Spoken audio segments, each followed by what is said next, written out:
Radio Westeros, Episode 56, The Winds of Winter Primer, Part 3, The Riverlands.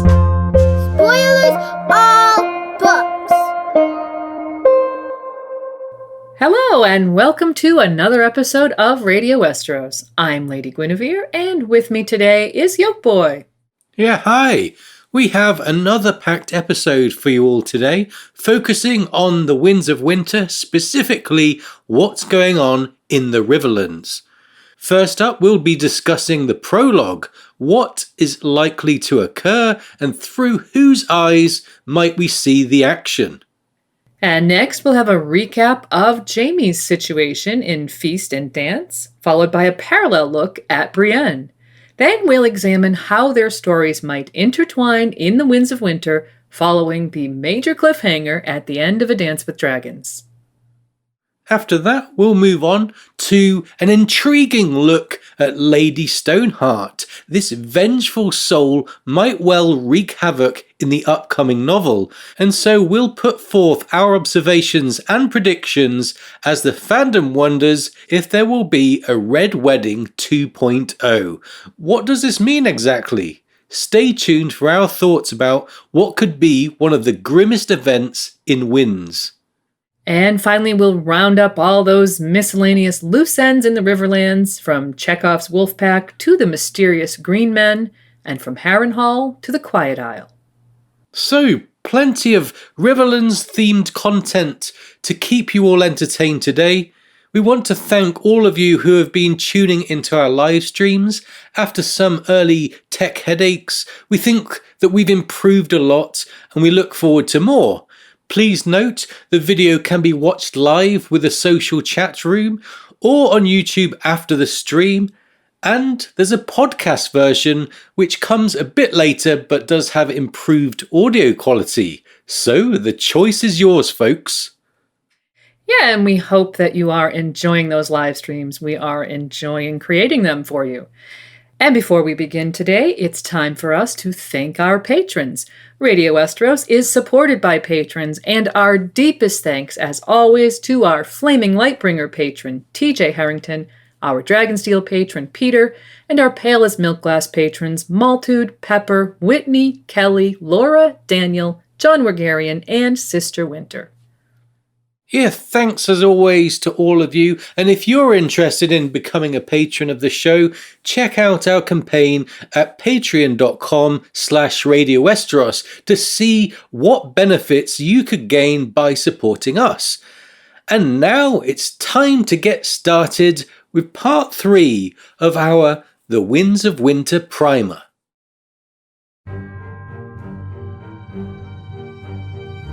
The Lord of Riverrun went silently. On the morrow he would start west. Sir Forley Prester would command his escort, 100 men, including 20 knights. Best double that. Lord Beric may try to free Edmure before they reach the Golden Tooth. Jaime did not want to have to capture Tully for a third time.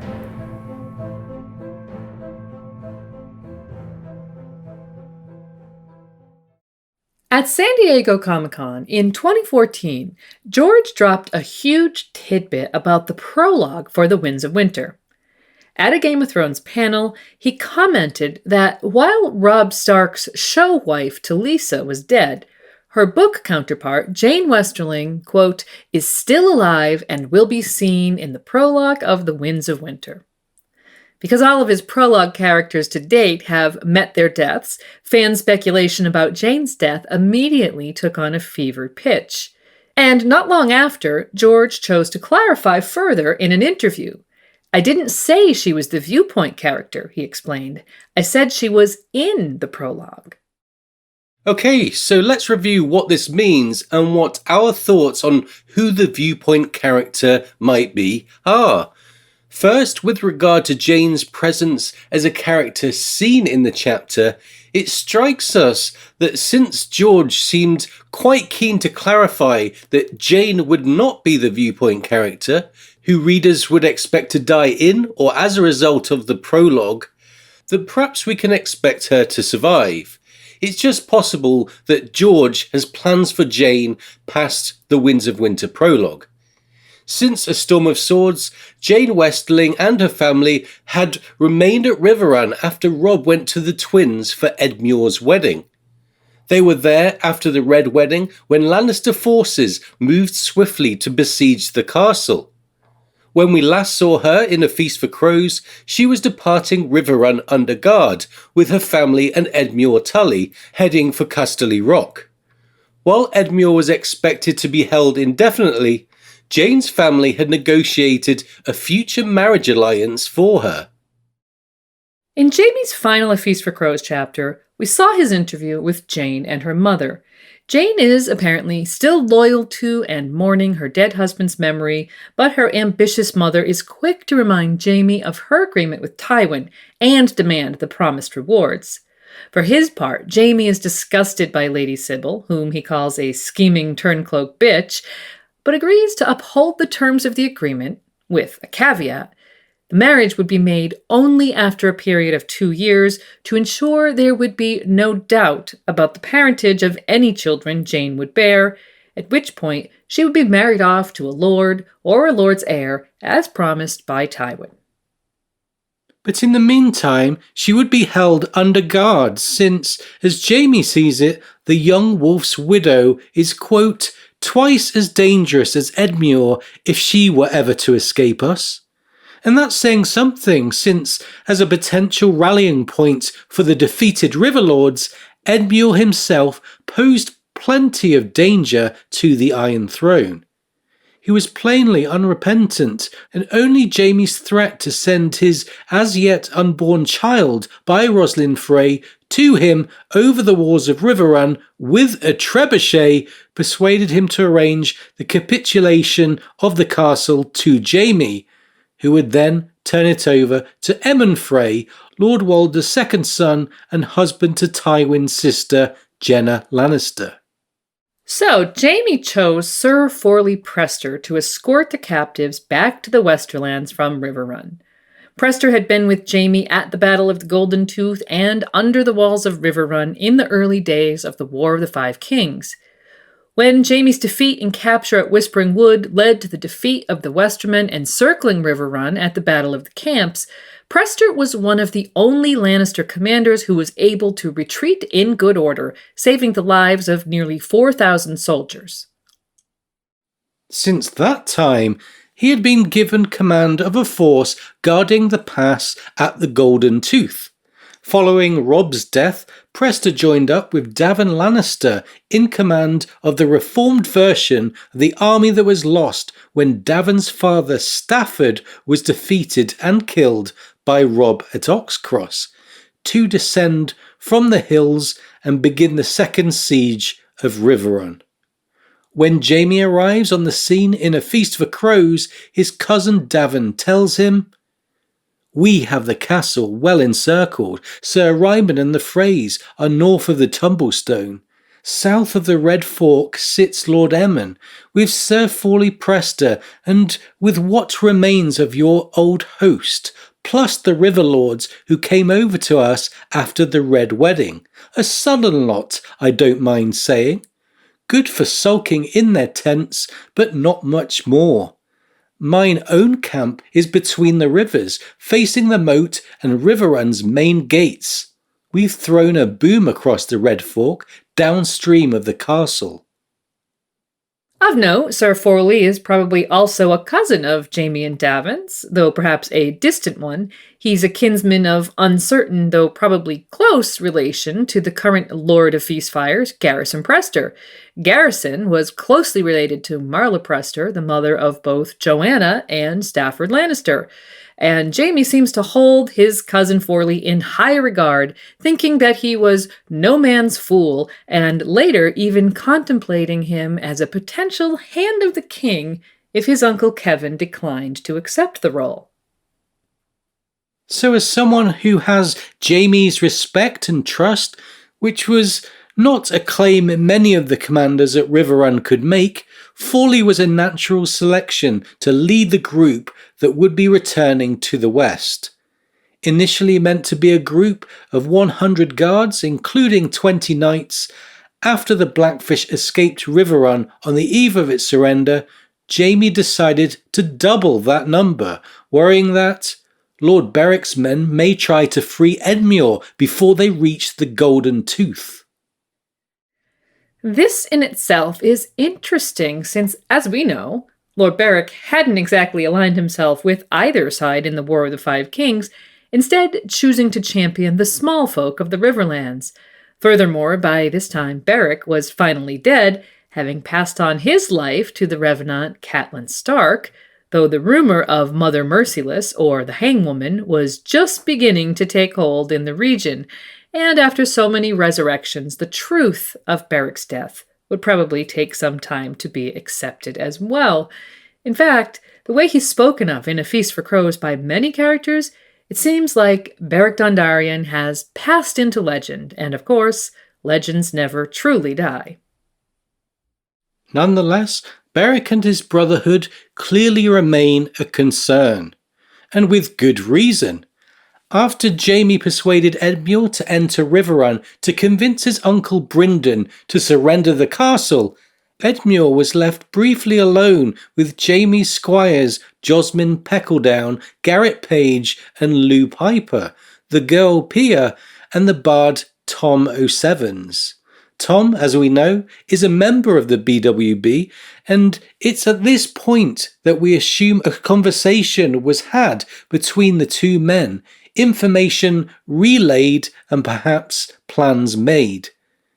Because after Edmure entered Riverrun to effect the surrender, there was a period of many hours before the Direwolf of Stark was pulled down and the castle gates opened. And sometime after dark, as Edmure would tell Jaime, Brynden Tully slipped under the castle's water gate, the same gate we saw Catelyn arrive through in A Game of Thrones, and swam away under cover of darkness. As with the opportunity for Edmure and Tom O'Sevens to speak, we assume that Edmure and his uncle also spoke, and that a plan of some sort is afoot. It was at this point that Jaime doubled the guard accompanying Edmure and Jane, and he would double it a second time to 400 men before the party departed. In his final conversation with Forley Prester, Jaime cautioned, "We don't know where the Blackfish is, but if he can cut Edmure free, he will." Though he had reassured his uncle Emmon, the new Lord of Riverrun, that all was well, privately Jaime had no doubt that Brynden Tully would continue to fight, possibly at the head of a band of outlaws, as may have been prefigured by his concern about Lord Beric's men. Forley Prester relayed his plan of march to Jaime. "Scouts and outriders will screen our march and will fortify our camps by night. I have picked 10 men to stay with Tully day and night, my best longbowmen. If he should ride so much as a foot off the road, they will loose so many shafts at him that his own mother would take him for a goose." Jane, at Jaime's insistence, would also be guarded, though Forley seemed doubtful that Gawain's girl would pose any trouble. Jaime, of course, was absolutely right to take precautions. As of this point in the story, it's been made clear that in addition to the Brotherhood without banners and the recently dispersed Tully garrison, there are also bands of remnants from the Stark army still in the Riverlands, men who survived the attack by Gregor Clegane at the crossing of the Green Fork, possibly even an entire company under the command of Kyle Condon. There have been reports of signal fires in the hills and multiple attacks by the Brotherhood without banners upon members of House Frey. And in fact, just after the party left for Casterly Rock, Jaime would learn of another such attack. To his surprise, Edwin Frey, overseeing the packing out of the Frey camp, tells him, "My father's blood is on your hands, sir." It turns out that Sir Ryman Frey, dismissed from the siege by Jaime for his drunken and incompetent behaviour, was taken by outlaws 2 leagues south of Fairmarket and hanged with his entire party, 15 armed men. Walder Rivers tells Jaime, "It's almost as if they knew he would be returning to the twins, and with a small escort." So we've established that there was at least one potential Brotherhood without banners spy in the camp outside Riverrun, the bard Thomas Evans.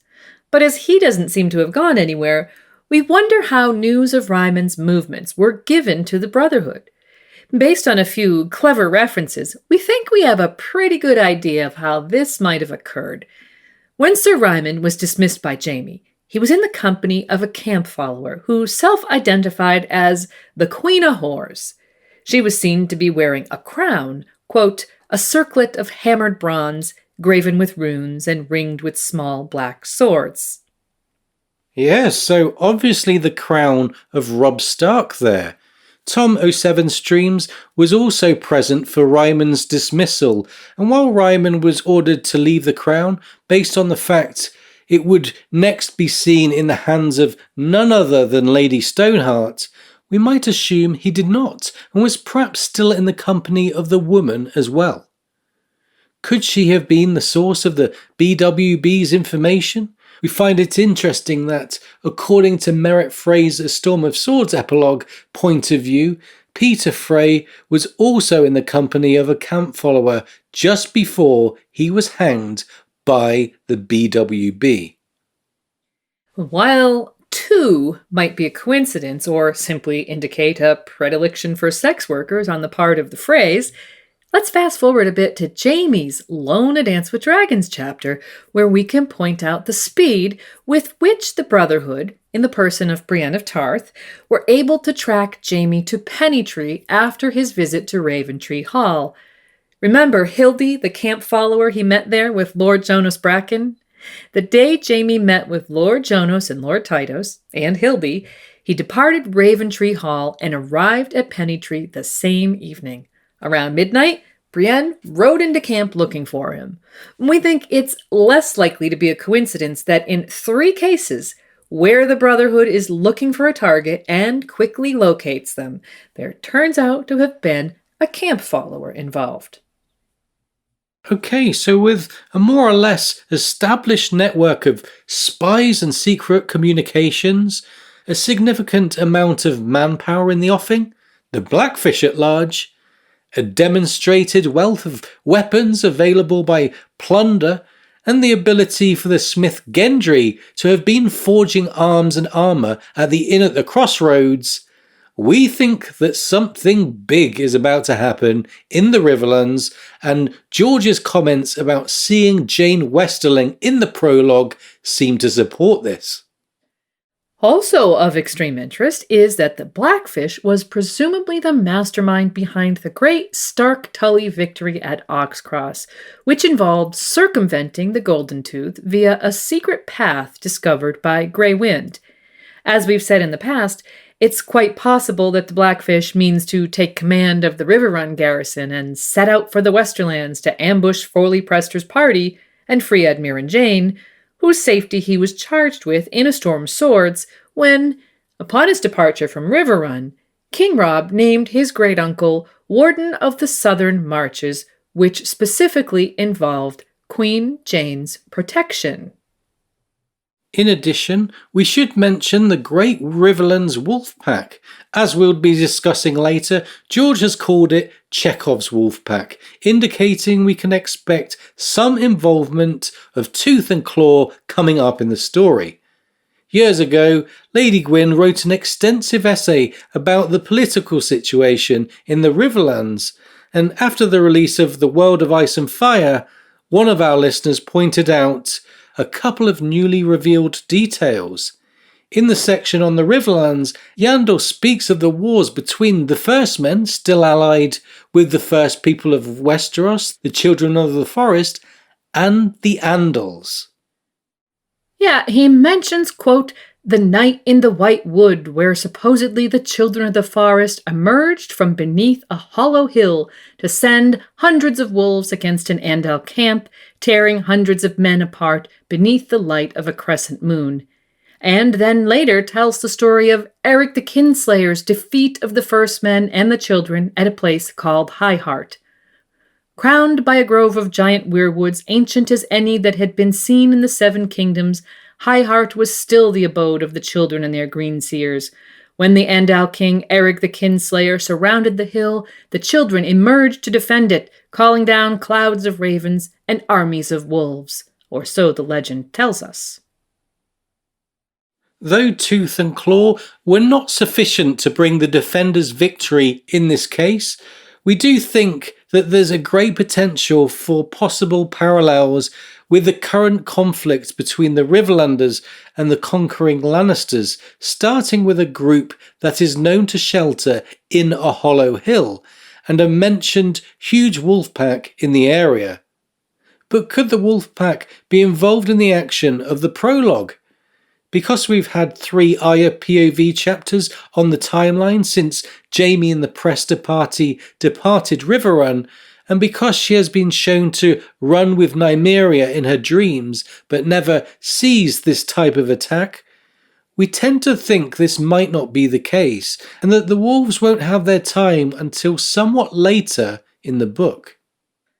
On the other hand, we must remember the unreliable narrator and acknowledge that the wolves might play a role, perhaps even arriving near the end of what we anticipate will be a chaotic chapter filled with blood and vengeance, a theme George loves to tempt us with, and that we expect will play a major role in the Winds of Winter, though we as readers know that vengeance will never work out as hoped, and that it always comes with a human cost.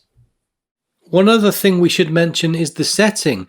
Why do we assume the prologue will involve action that occurs during the journey westward rather than in the West itself, given that in 2015 George said that we'll see Casterly Rock in the future? Well, that statement was paired with yet another qualifier, not necessarily in Winds, and taken with this earlier statement that Jane will appear in the Winds of Winter prologue. The fact that Jane and all the rest are known to be heading for Casterly Rock, and the thematic consonance of an attack in the Riverlands, as we'll be discussing, our interpretation is that the prologue takes place before the party arrives in the West. In any case, let's say we've established the possibility, or even likelihood, of an ambush of some sort of the Prester party in the Winds of Winter prologue. We now arrive at the question of who the point of view character might be. In the past few years of fan speculation, 2 leading possibilities have emerged: Forley Prester himself and Sir Ilyn Payne, the King's Justice. While the idea of a point of view from a character who cannot speak is full of interesting narrative possibilities, we have to point out that Sir Ilyn was last seen with Jaime at Riverrun several days after the Prester party's departure. Yeah, and add to that Ilyn Payne is the King's Justice, whose duties mainly take place at the Red Keep, and we think it's a reasonably sure bet that he didn't make any move to head west after Sir Forley, since Jaime's intent had been to return to King's Landing once he settled things at Raventree. Though it's uncertain if Ilyn made the trip to Raventree with Jaime, we still place the odds of him being present to see any action involving Jane and the Prester party in the Winds of Winter as pretty slim. Forley Prester, on the other hand, would be a great option. The commander of the group, he's been mentioned numerous times since A Game of Thrones, in keeping with other prologue point of views like Varamir and Chet, who were not unknown to readers as minor characters. Of course, the other prologues featured Will, Crescent, and Pate, who were all brand new characters and highly effective at that. So the Winds of Winter prologue could certainly be from the viewpoint of someone entirely new, or possibly even some other minor character. One of the Westerlings, for instance, Gawain, Sybil, Rollum, or Elena, or perhaps even Reynald, thought to be lost at the Red Wedding, but who perhaps survived, as we've discussed in the past.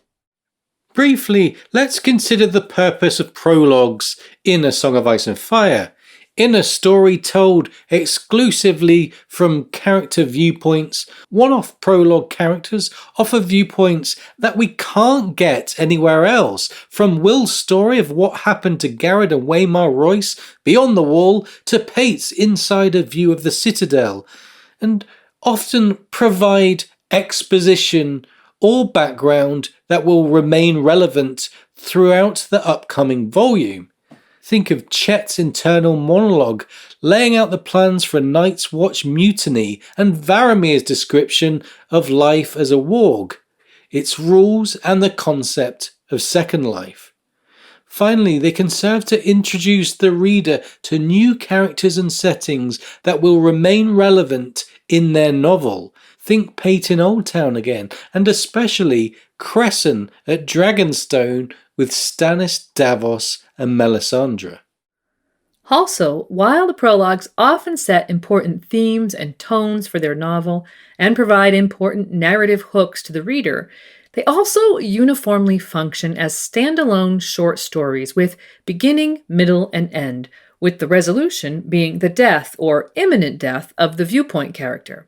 The oft-discussed fate of George's prologue characters being the detail that led to such intense fan speculation back in 2014 when he revealed that Jane would be seen in the Winds of Winter prologue. As we've discussed in the past, and we'll be getting into further in this episode, we think that the Winds of Winter will bring a lot of Riverlands action, from Jaime and Brienne to Lady Stoneheart and a possible Red Wedding 2.0, and more, like the Gravedigger at the Quiet Isle, the Wolf Pack, and the Isle of Faces, and plenty of opportunity for the theme of vengeance to be explored. We can expect the balance to tip back towards the Tullys and the Starks in Winds, and a prologue that shows us that happening in a spectacular way would be very fitting. But George has also said we'll see Casterly Rock at some point, so entering the Winds of Winter through the eyes of a character that could provide important background information about the Westerlands, a region we could visit at some point in this volume, does make a lot of sense.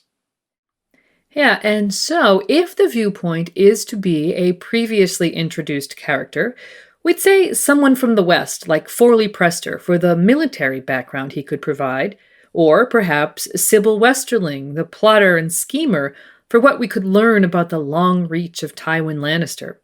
But we can't deny the possibility that the viewpoint could be an entirely new character, Prester's Soldier Number 12, or a random member of the Brotherhood, for instance.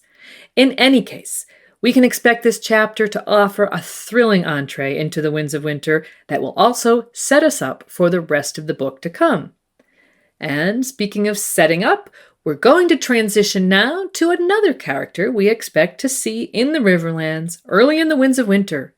Up next, everything we know about what was happening with Jaime Lannister when we last saw him, and where we think he'll be when we see him next.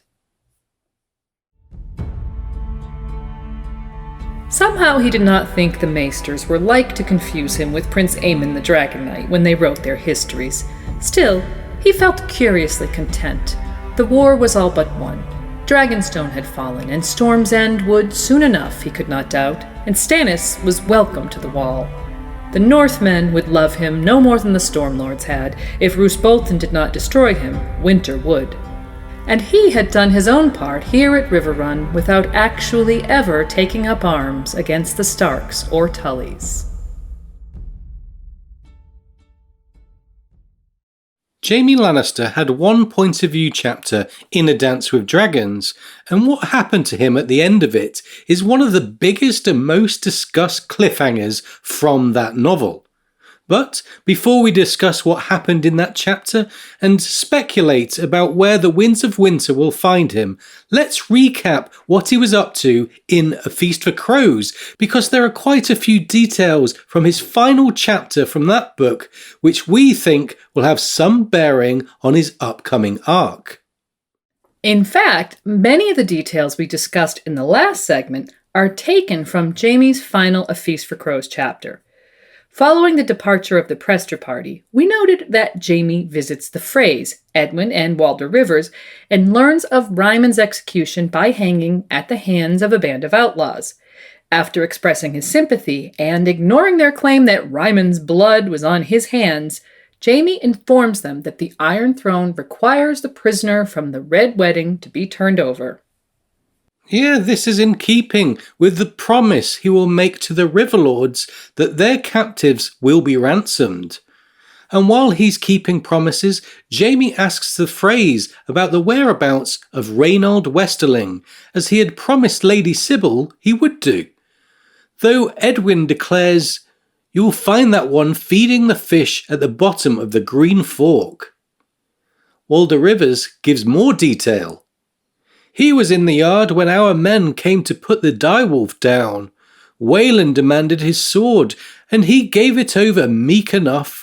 But when the crossbowmen began feathering the wolf, he seized Wayland's axe and cut the monster loose of the nets they'd thrown over him. Wayland says he took a quarrel in his shoulder and another in the gut, but still managed to reach the wall walk and throw himself into the river." Though he left a trail of blood on the water stairs, Edwin is forced to admit that his corpse was not retrieved. His comment, "We found 1,000 corpses afterward. Once they've spent a few days in the river, they all look much the same," does little to convince the reader that Reynold Westerling is actually dead. In particular, it should be noted that the Freys are well aware of Westerling's sigil, calling him the Knight of the Seashells. This indicates that he was wearing a surcoat when he went into the river. Had they fished him out, even days later after bloat and rot had set in, surely he would have been recognizable by that sign. We think so. And while this isn't definitive in itself, it does leave the door open for Reynold to still be alive in our opinion. And Edwin's comment about corpses looking alike after spending days in the river left another door open for one of Jaime's trademark comebacks, saying, "I've heard the same is true of hanged men." He left the phrase to their packing and, no doubt, fuming. The next day, the Freys were gone, and Jaime declared his intention to deal with the surrender of Tytos Blackwood in person, though not by joining Jonas Bracken's siege. That evening, he trained with Ilan Payne, and his pain and repugnance over Cersei's alleged affair with Osmond Kettleblack led to him wondering at length whether he could execute his sworn brother for breaking his vows, or whether he should just geld him and send him to the wall, as Jaehaerys had done with Lucamore Strong. There's a particular irony to Jaime coming back to this accusation at this moment, since we can look at the timeline and see that at more or less the same time, Cersei in King's Landing was being arrested on the forced testimony of Osmond's brother Osney Kettleblack. Osney confessed that he not only had carnal knowledge of the Queen, but also his role in the death of the previous High Septon, to whom Lancel had confessed his affair with Cersei, and in the plot to frame Marjorie and her cousins. Yeah, and we'll come back to this, of course, in a later episode, but we just love all the ironies inherent in this, and also the meta-nod to the Kettleblack confusion that reigns in the fandom. Tyrion and Jaime are not immune, it would seem. Though Cersei actually only slept with Osney, one Kettleblack is as good, or as bad, as another, it seems. And since Cersei will eventually confess to bedding all three of the brothers, because it's, quote, safer to confess to too much than too little, we don't see the specifics making much difference to Jaime. Tyrion had accused Cersei of sleeping with Lancel, Osmond, and Moonboy, for all I know, and Jaime has already confirmed some truth in that directly from Lancel himself. He also knows that Lancel confessed to the High Septon, which he thinks is what marked the man for death. His disillusionment with his sister, well underway as A Feast for Crows began, is about to be complete. The next day, Dermot of the Rainwood returned from searching for Brynden Tully. He told Jaime about being attacked by a massive wolf pack, quote, hundreds of the bloody beggars, led by a massive she-wolf or possibly a direwolf. Jaime wonders if it's Nymeria, though he doesn't know the name, thinking of her as the one who savaged Joffrey. Nonetheless, he's perceptive enough to make this connection. This is the 5th time the Riverlands wolf pack is mentioned in Jaime's A Feast for Crows chapters. The wolves are growing ever bolder, and surely this is another indicator that in the Winds of Winter, the wolves will feature even more prominently, as we'll be discussing later in the episode. So the Riverlords depart for their homes, having been assured that the Red Wedding captives will be ransomed. Lord Carol Vance tells Jaime that he must go to Raventree himself, something Jaime had already expressed he would do to his cousin Davin. But this statement sounds suspiciously like a version of the come alone trope, wherein messages arranging a meeting between opposing sides often come with the instruction to come alone, and frequently end up with one party being lured into a trap. It's not the last time we'll see this trope in play in Jaime's arc, and certainly isn't even the best example, but there's something worth noting about Lord Vance, the Brotherhood without banners, and the trap Jaime will eventually find himself in. In A Storm of Swords, when discussing what to do with Arya, Lord Beric says, "Still, we dare not go blindly here. I want to know where the armies are, the wolves and the lions both. Shanna will know something, and Lord Vance's maester will know more. Acorn Hall's not far. Lady Smallwood will shelter us for a time, while we send scouts ahead to learn." This passage may be somewhat overlooked because moments later Arya ran away from the Brotherhood and straight into the arms of Sandor Clegane. We know that the Brotherhood have spies and contacts around the Riverlands. Sharna from the Inn of the Kneeling Man and Lady Smallwood were established as such previously. A Lord's Maester is a pretty high-level contact, though, and for what it's worth, while there are 2 Lord Vances in the Riverlands, Vance of Wayfarer's Rest is not only closer, they are House Smallwood's liege, so we think it's highly likely that it's Lord Carol Vance's maester that they referred to. And this connection to the Brotherhood could possibly be related to the fact that Carol Vance urges Jaime to venture to Raventree Hall himself, thus putting himself in Brotherhood territory. After the Riverlords departed, we're told Jaime released the Tully garrison, quote, "stripped of all their arms and armour.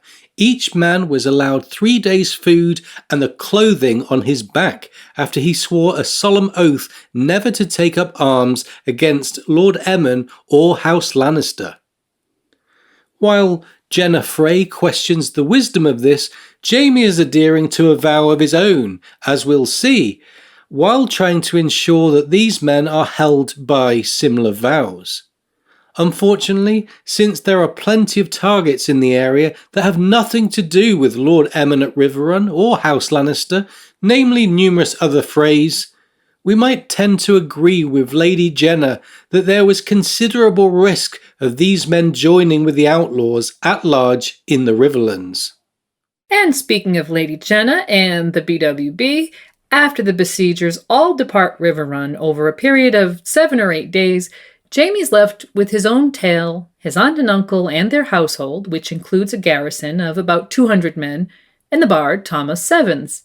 In a brief interaction with Jaime, Tom tells him this castle seems a nice snug place to pass the winter, which is perhaps a hint at the Brotherhood's intentions for the future. At this point, Jaime is feeling content with what he's accomplished. As the war winds down, his own contributions to its ending were a far cry from his contributions to its start, bringing relief to several locations, including a bloodless end to the siege at Riverrun, and staying true to his vows on multiple fronts, including, most importantly, he had done his own part here at Riverrun without actually ever taking up arms against the Starks or Tullys. Yeah, and this is a reference to A Storm of Swords when we first gained Jaime's point of view, where he remembered Catelyn Stark freeing him from the dungeons at Riverrun and commanding him to swear that he would, quote, never again take up arms against Stark nor Tully. We'll be discussing the matter of vows later in the episode, but of note here is that so far he's stayed true to this one, and assuming he can continue to do so, it says, Once he found the Blackfish, he would be free to return to King's Landing where he belonged. But first, Raventree was calling. Yet, on the morning of his departure, he woke to find it was snowing in the Riverlands and that a raven had arrived from King's Landing. This was a letter we saw Cersei dictate to Qyburn from her imprisonment in the previous chapter of A Feast for Crows. It says, Qyburn's words were terse and to the point, Cersei's fevered and fervent. Come at once, she said. Help me, save me. I need you now as I have never needed you before. I love you, I love you, I love you. Come at once. Now, at this point, Cersei hasn't confessed to too much, but she has been accused of murder, treason, and fornication based on the testimony of Osney Kettleblack. Certainly, Qyburn's terse message must have included those details, which only confirmed things Jaime already suspected or feared about his sister. Qyburn likely also explained the difficulties Cersei was in. Faced with a trial by the faith in a holy court of the Seven, her best option was to demand a trial by battle.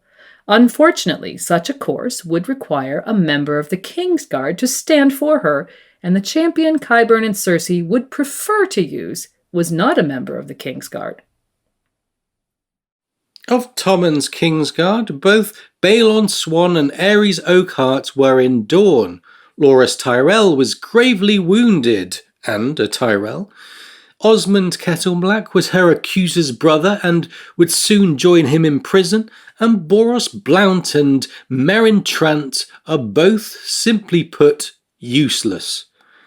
That left exactly one Kingsguard as an option, and that was Jaime, missing sword hand and all.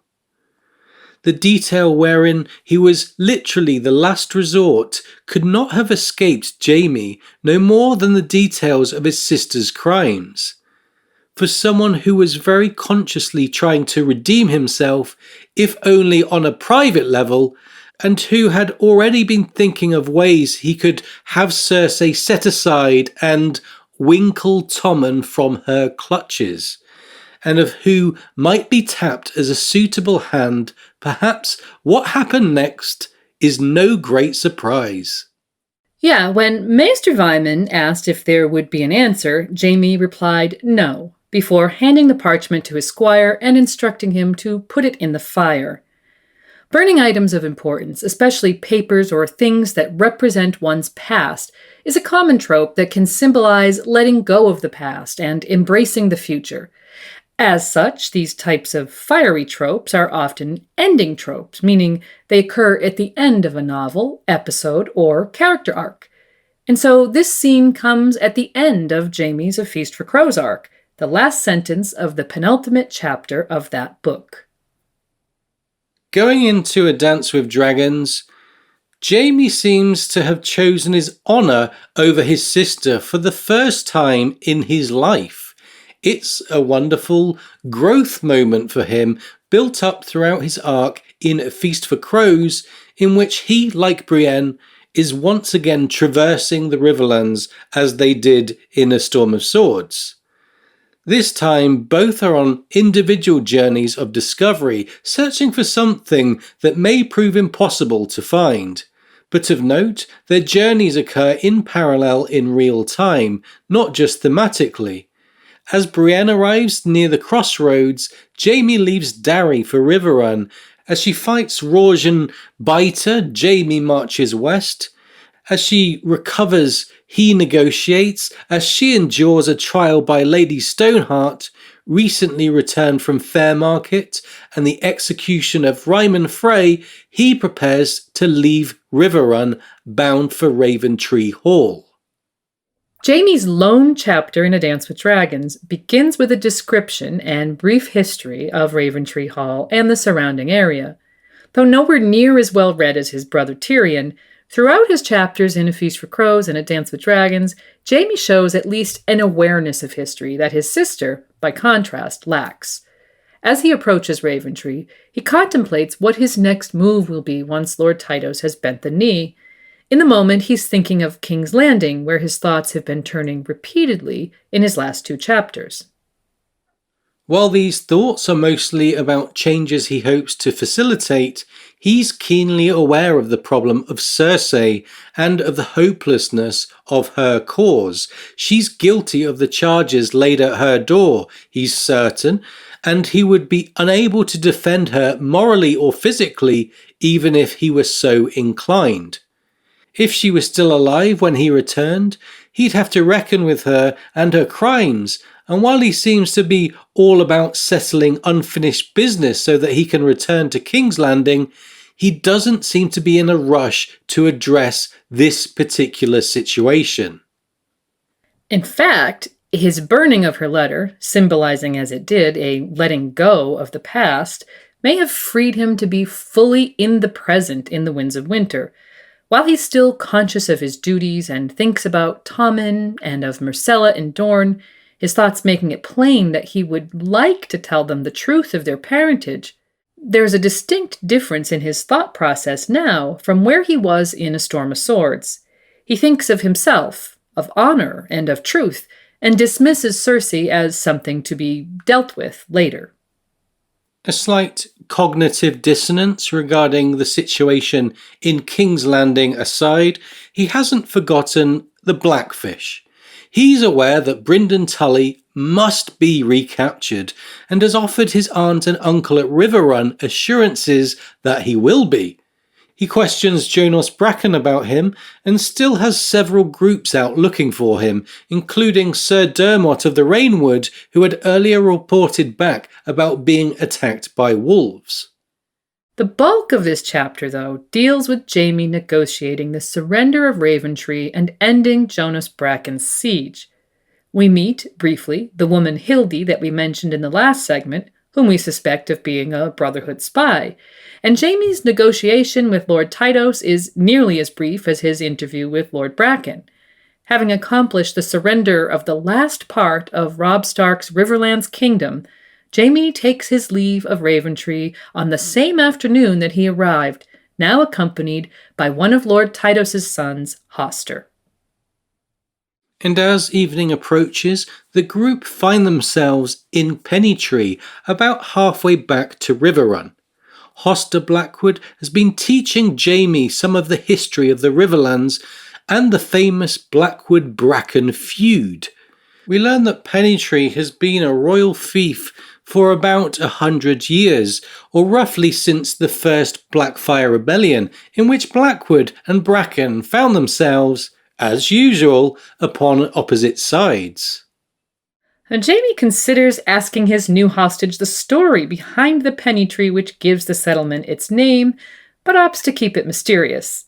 His conversation with Hoster Blackwood had also touched upon the theme of vengeance, with Hoster citing his father's saying, "Old wounds never heal," which is a sentiment we last heard early in A Game of Thrones as Ned was thinking of Tywin's murder of Rhaegar's children and the quarrel that led to between him and Robert. And, interestingly enough, here in the Riverlands, 2 years in story and nearly 5 books later, upon hearing that sentiment, Jaime also invokes Tywin and Rhaegar's children. His father's counterpoint to that sentiment, he says, is to never wound a foe you can kill. Dead men don't claim vengeance. When Hoster wonders about the sons, Jaime continues, "Not if you kill the sons as well. Ask the Castelys about that if you doubt me. Ask Lord and Lady Tarbeck or the Rains of Castamere. Ask the Prince of Dragonstone." And then it says, "For an instant, the deep red clouds that crowned the western hills reminded him of Rhaegar's children, all wrapped up in crimson cloaks." In A Game of Thrones, this idea of old wounds was setting up the conflict that was about to rip through Westeros with its roots in the wounds of the past. Here, the focus is on vengeance and on the sons of vanquished enemies. The reader's gaze is intentionally directed at Rhaegar's children, and in this conversation we see the major themes and action of the Winds of Winter being prefigured. Vengeance and the return of House Targaryen, It's become apparent over the preceding novels that Tywin wasn't as thorough as his philosophy called for in the wake of Robert's victory, and the Winds of Winter will bring us not only Rhaegar's sister, making her way westwards, but also a young man claiming to be Rhaegar's son, invading Westeros at the side of a man who was a personal friend of the dead prince, both intending to take what they see as theirs. And that's not to mention the hidden son that has yet to be revealed. Jon Snow, Rhaegar's son with Lyanna Stark, may not know of his parentage yet, but he may yet be in a position to want vengeance on behalf of the family that raised him. Which brings us to Hoster Blackwood's next question. Is that why you killed all the Starks? Jaime is quick to point out that not all the Starks are dead. One of Lord Eddard's daughters has just been wed, he says, though he knows very well that the girl who went north with Roose Bolton was not Arya Stark. And he indicates that the other daughter still lives as well. At this point, he thinks of Brienne, wondering where she is and if she's found Sansa.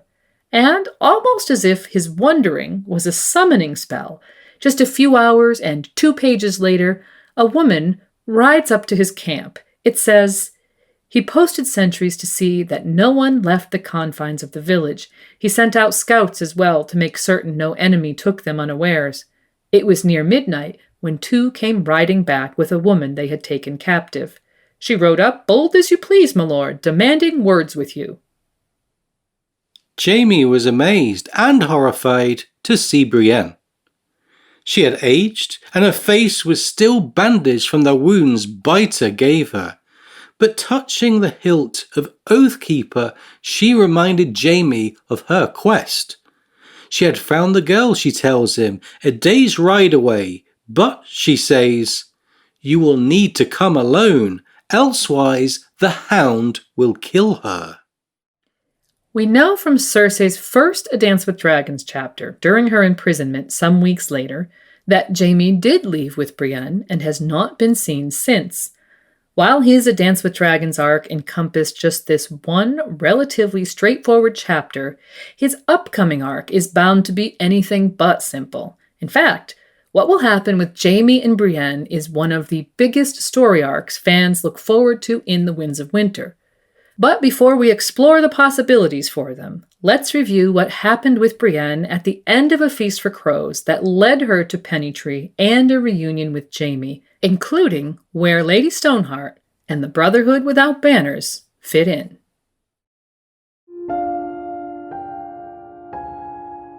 This is an evil dream, she thought, but if she were dreaming, why did it hurt so much? The rain had stopped falling, but all the world was wet. Her cloak felt as heavy as her mail. The ropes that bound her wrists were soaked through, but that only made them tighter. No matter how Brienne turned her hands, she could not slip free. She did not understand who had bound her or why. She tried to ask the shadows, but they did not answer. Perhaps they did not hear her. Perhaps they were not real.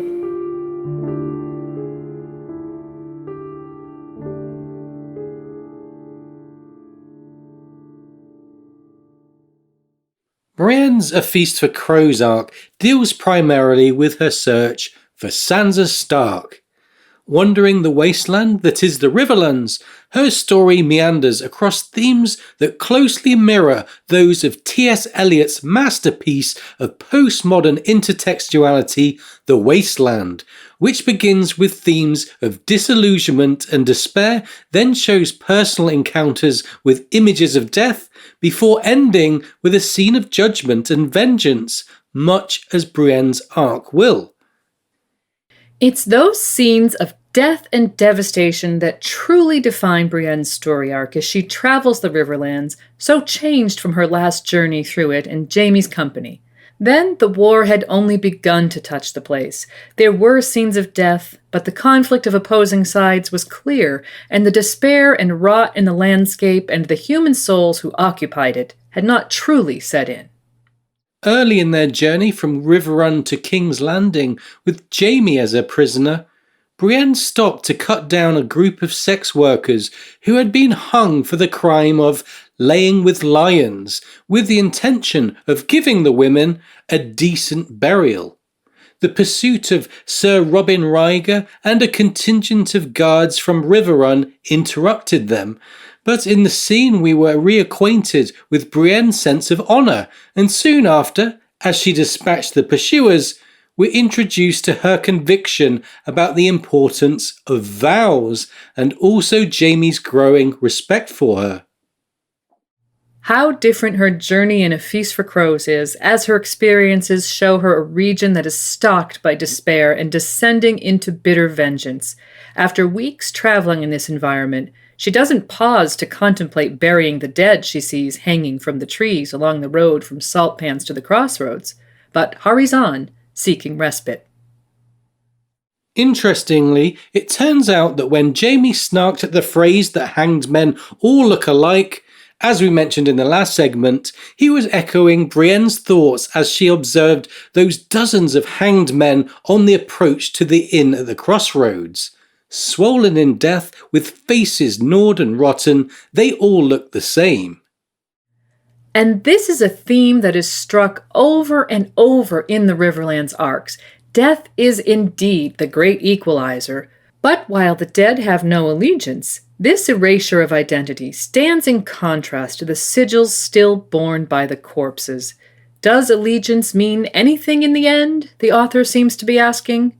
The dead remain dead, and the living, gripped by despair and the desire for vengeance, become something else altogether, something perhaps best articulated by Thoros of Myr, who tells Brienne, "We were king's men, knights and heroes, but some nights are dark and full of terror, my lady. War makes monsters of us all." And later he says to her, "Some of my brothers were good men when this began, some were less good, shall we say, though there are those who say it does not matter how a man begins, but only how he ends. I suppose it is the same for women." And how prescient this statement is in light of what is about to be revealed to Brienne. Following her fight with Rorge and Biter at the Crossroads Inn, Brienne and her companions are taken captive by members of the Brotherhood without banners. Lions, as they are identified, are lions no matter the good they do in the world. It is this lack of distinction that will lead Brienne to despair of being able to convince her captors of the innocence of Podrick Payne and Hyle Hunt. But this will come after Brienne's heroic fight with those two monsters from her past. Upon the arrival of Rorge, Biter, and their companions at the inn, she stood forward in defence of the children there and her own companions, knowing that she had, quote, no chance and no choice. The vows of knighthood, an institution closed to her on account of her sex, still bound her to protect the innocent, though she was well aware that in doing so she jeopardized her quest and the fulfillment of her vow to Jaime to find Sansa Stark and keep her safe. Yes, as Jaime would no doubt be able to remind her, not all vows can be fulfilled in accord with each other. Conflicting vows are a huge theme in Jaime's arc, and is a theme that's about to loom large in Brienne's as well, starting with her stand at the inn, which led to her captivity with the Brotherhood. When she faced the prospect of a trial for a crime she doesn't understand, she asked Thoros why the group spent time and resources in healing her wounds. He says to her, "You fought bravely at the inn. If not for you, only corpses might have remained at the inn by the time that Lem and his men got back. That was why Jane dressed your wounds, mayhaps. Whatever else you may have done, you won those wounds honorably in the best of causes." Her final chapter in A Feast for Crows is a mix of fever dream and a waking nightmare. The first half deals with her transport to the Hollow Hill hideaway of the Brotherhood without banners. Because of her fevered state, these passages have an almost otherworldly feel, as if she is progressing from one state of being to another, or perhaps journeying to an underworld. The ghosts of her past haunt these dreams irrespective of her feelings for them, or even if they are living or dead. And so, Renly, Dick Crabb and Vargo Hoat paced through her dreams side by side with Podrick, Catelyn Stark, Shagwell and Red Ronnet Connington. Throughout, she pleads for her sword, calls for Jamie, and says Sansa's name. While her captors cannot know the contents of her dreams, they hear her words, and these will come back to haunt her in a different way by the end of the chapter. Though she wakes periodically to find Gendry, Jane Heddle, or Lem Lemoncloak standing over her, she continues to lapse back into her fever dreams until, at last, she wakes to find herself in the cave under the care of an old gray man clad in rags, who turns out to be Thoros of Myr. Thoros has been only mentioned briefly since we last saw him in Arya's POV in A Storm of Swords. He did not accompany the group who captured and hanged Merryt Frey in the A Storm of Swords epilogue that revealed Lady Stoneheart to readers. In fact, the last we saw of him, in Arya's point of view, was not in person but in another dream, this one from the perspective of the wolf Nymeria, as the men of the Brotherhood approach after she pulls the dead Catelyn Stark from the river. The white thing lay face down in the mud, her dead flesh wrinkled and pale, cold blood trickling from her throat. Rise, she thought, rise and eat and run with us. The sound of horses turned her head. Men. They were coming from downwind, so she had not smelled them, but now they were almost here. Men on horses with flapping black and yellow and pink wings and long shiny claws in hand. Some of her younger brothers bared their teeth to defend the food they'd found, but she snapped at them until they scattered. That was the way of the wild. Deer and hares and crows fled before wolves, and wolves fled from men. She abandoned the cold white prize in the mud where she had dragged it, and ran, and felt no shame. In that dream, Arya saw Thoros, Beric, and Lem coming across Catelyn's corpse, and now, in this chapter, Thoros will tell Brienne how Catelyn was 3 days dead, and he refused Harwin's pleas to give her the fiery kiss, saying it had been too long, and how then Beric had chosen to pass the flame to her instead, giving up his own increasingly tenuous hold on life at last, and that Catelyn rose against all of his expectations, quote, "She rose. May the Lord of Light protect us. She rose." Before that revelation, however, Brienne has the opportunity for a brief conversation with Thoros. He tells her the extent of her injuries and that she nearly died of fever, probably caused by the bite on her cheek. He warns that she will be disfigured, and he also fills her in about what happened at the inn and what has become of her companions. Septon Maribald was allowed to go free, while Podrick and Sir Hyle are also being held to face trial as she would. Brienne is confused by the idea of a trial and wonders why a boy like Podrick would be tried for anything. Unfortunately, Pod's past as Tyrion's squire is a strike against him, while Hyle Hunt is known to be one of Lord Randall Tarley's men. Brienne has gleaned that she herself has been marked for death based upon things that were said to her during the journey to the cave, but she chooses to plead for mercy only for the boy. But, as Gendry had told her, the mysterious woman who was to be in charge of their trial was known by many names, Mother Merciless among them. Thoros responds to her plea. I do not doubt that kindness and mercy and forgiveness can still be found somewhere in these 7 kingdoms, but do not look for them here. This is a cave, not a temple. When men must live like rats in the dark beneath the earth, they soon run out of pity. And then, Brienne is summoned to Lady Stoneheart's presence. Recently returned from Fairmarket, where Sir Ryman Frey and his party had been ambushed and hanged by a group of outlaws, she is now in possession of Robb's crown, last seen with Sir Ryman's companion, the self-titled Queen of Whores. Entering her presence, Brienne sees a woman cloaked all in grey, and feels a shiver of dread. It says, "Grey was the color of the Silent Sisters, the handmaidens of the stranger." When Brienne was seized by the Brotherhood, they found 2 items in her possession that seem very damning. The sword Oathkeeper with its ruby-eyed, lion-headed pommel, which she used to defeat Rouge, and the parchment bearing Tommen's seal saying she is about the king's business, actually meant to protect her as she went about a clandestine search for Sansa Stark that was definitely not commissioned by the king. In addition, her companions, with their connections to the Lannister alliance and the fact that she called out for Jaime in her fevered state, are also strongly against her. And as a close parallel, we can't forget another occasion when a character's words are used against them. When Roose Bolton thrust his sword into Robb's chest at the Red Wedding, the last words Catelyn Stark heard were, "Jaime Lannister sends his regards."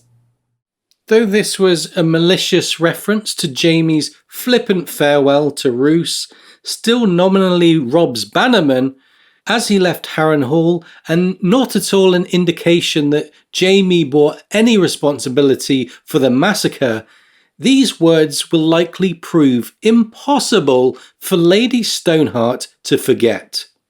As Thoros told Brienne, there are those who say it does not matter how a man begins, but only how he ends. And Kat's ending, with those words ringing in her ears as she saw what she believed to be her last living child slaughtered by one of his own men, seems likely to lead her revived self only in one vengeful direction. And in fact, when Brienne, still unsuspecting of the true identity of Lady Stoneheart, tried to invoke the oath Jaime swore to Catelyn at Riverrun to explain her possession of the sword, she was cut off by Lem. Before his friends cut her throat for her, that must have been. We know all about the Kingslayer and his oaths. Still, she tried to explain about her quest to find Sansa, though her good intentions are met with laughter and disbelief. The incredibly valuable and obviously Lannister sword, Tommen's writ, and her companions all weighed too heavily against her. Then Lady Stoneheart spoke for the first time, asking the name of her sword. Oathkeeper, replies Brienne, the name chosen by Jaime when he gave her the sword and sent her into the Riverlands to find Sansa. In his mind, his, quote, last chance for honour was fulfilling his vows to Catelyn Stark. But Stoneheart sees things differently. Unwilling to listen to Brienne's pleas and explanations, her anger is palpable as she says words that Brienne cannot understand, but are translated by a young Northman at her side. "No," she says. "Call it Oathbreaker," she says. "It was made for treachery and murder. She names it false friend, like you." And now comes the horrifying reveal. Brienne again can't understand this charge that is being laid before her until the young Northman asks, "Can it be that my lady has forgotten that you once swore her your service?" As it says in the passage, there was only one woman that the Maid of Tarth had ever sworn to serve. But Catelyn Stark died at the Red Wedding. When Stoneheart reveals her face, Brienne recognizes her at last, but finds her heartbreakingly changed. Her hair was dry and brittle, white as bone. Her brow was mottled green and gray, spotted with brown blooms of decay. The flesh of her face clung in ragged strips from her eyes down to her jaw. Some of the rips were crusted with dried blood, but others gaped open to reveal the skull beneath. And it's here that Thoros explains the sequence of events of Beric passing his life to the 3 days dead Catelyn Stark, and we can hear the horror in his voice as he tells the tale. Though Brienne wonders if she's still in a fevered nightmare, she addresses the revenant Catelyn before her. I never betrayed her. Tell her that. I swear it by the Seven. I swear it by my sword. And so Lady Stoneheart offers Brienne a chance to prove herself, to fulfill her vow. Using her sword, Oathkeeper, Brienne can keep her oath by bringing the lady what she wants. As Lem puts it, she wants her son alive, or the men who killed him dead. She wants to feed the crows like they did at the Red Wedding. Freys and Boltons, aye, we'll give her those, as many as she likes. All she asks from you is Jaime Lannister. Brienne tries in the next moments to explain that Jaime could not have had any role in the Red Wedding. He was with her. He was changed. He was trying to keep his own vow to Lady Catelyn in sending Brienne to seek Sansa and keep her safe. Little could they know that he was keeping another of his vows at that very moment by ending the siege of Riverrun without ever taking up arms against the defenders, that he had not done so since the moment he left Riverrun all those months ago in Brienne's custody. So Brienne is offered a bitter choice. She must choose between her vows. Take the sword and slay the Kingslayer, or be hanged for a betrayer. The sword or the noose, she says. Choose, she says, choose. Brienne finds herself absolutely unable to choose. Her honor, her sense of fairness, compelling her to search for a way to keep all of her vows. And so, she refuses the choice, which leads to Stoneheart's simple judgment. Hang them. Once again, Jaime himself could have reminded Brienne about the conflicting nature of vows. Remember back in the Clash of Kings when he told Catelyn, who was scorning him for breaking his knightly vows. So many vows. They make you swear and swear. No matter what you do, you're forsaking one vow or the other. We'll get back to the topic of vows again in our next segment, but just here we think it's important to note that the vows these characters have made to one another is a topic taking front and center as Brienne's A Feast for Crows arc comes to a close. It's a critical connection and one that will be of the utmost importance early in the Winds of Winter. As it happened, when the noose was around her neck, and she could see her companions being hanged as well, including Podrick, whom she had the power to save, it says, Brienne felt the hemp constricting, digging into her skin, jerking her chin upward. Sir Hyle was cursing them eloquently, but not the boy. Podrick never lifted his eyes, not even when his feet were jerked up off the ground. If this is another dream, it's time for me to awaken. If this is real, it is time for me to die. All she could see was Podrick, the noose around his thin neck, his legs twitching. Her mouth opened. Pod was kicking, choking, dying. Brienne sucked the air in desperately, even as the rope was strangling her. Nothing had ever hurt so much. She screamed a word. And that's the last we knew about Brienne until, in Jaime's Lone A Dance with Dragon chapter, she arrived in Pennytree, claiming she had found Sansa Stark with the Hound. Clearly the words she screamed in A Feast for Crows had the desired effect of bringing the execution of Brienne and her companions to a halt, and more on that shortly. At Pennytree, she told Jaime, "Come at once, and come alone, else the Hound will kill her." We noted another instance of the come alone trope earlier in Jaime's point of view, and here it recurs again, and this time it is almost certainly a trap.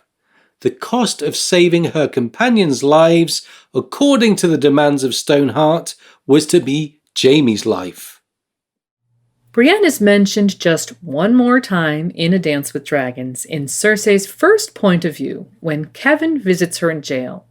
She asks for word of her twin, to whom she had sent that letter pleading for help. He hasn't been seen or heard from, Kevan tells her, since leaving Raventree. On his way back to Riverrun, he left his tail and went off with a woman. We've had no further word of him. The woman may have been the Evenstar's daughter, Lady Brienne. Cersei, in disbelief, remembers Brienne as, quote, a huge, ugly, shambling thing who dressed in man's mail. The conclusion she draws from this information shows how little she truly understands her brother when he isn't simply offering her a mirror to her own self, and also indicates the extent to which Jaime, who was utterly in his sister's thrall when he set out from Riverrun with Brienne in a storm of swords, has evolved. With absolute conviction, Cersei thinks, Jaime would never abandon me for such a creature. My raven never reached him, elsewise he would have come.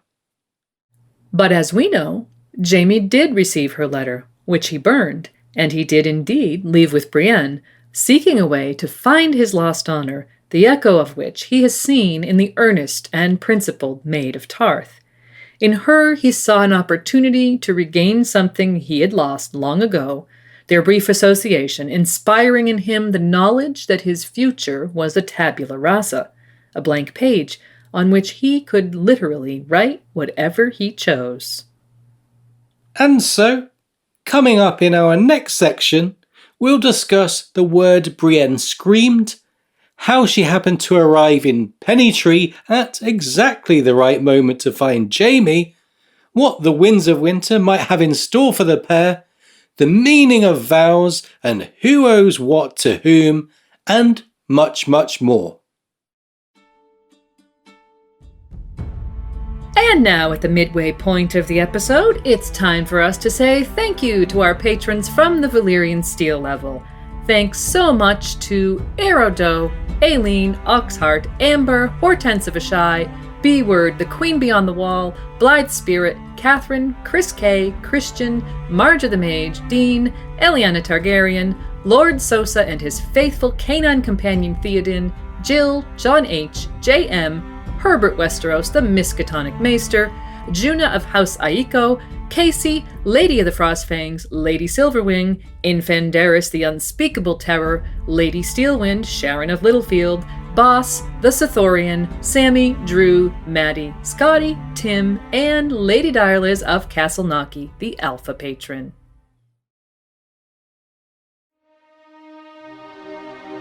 Neither outlaws nor wolves had troubled them on their way to Raventree, so Jaime decided to return by a different route.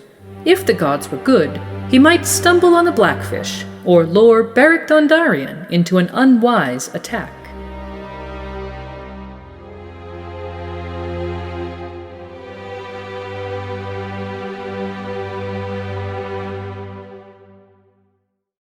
At a convention in 2012, George confirmed that the word Brienne said at the end of A Feast for Crows was sword.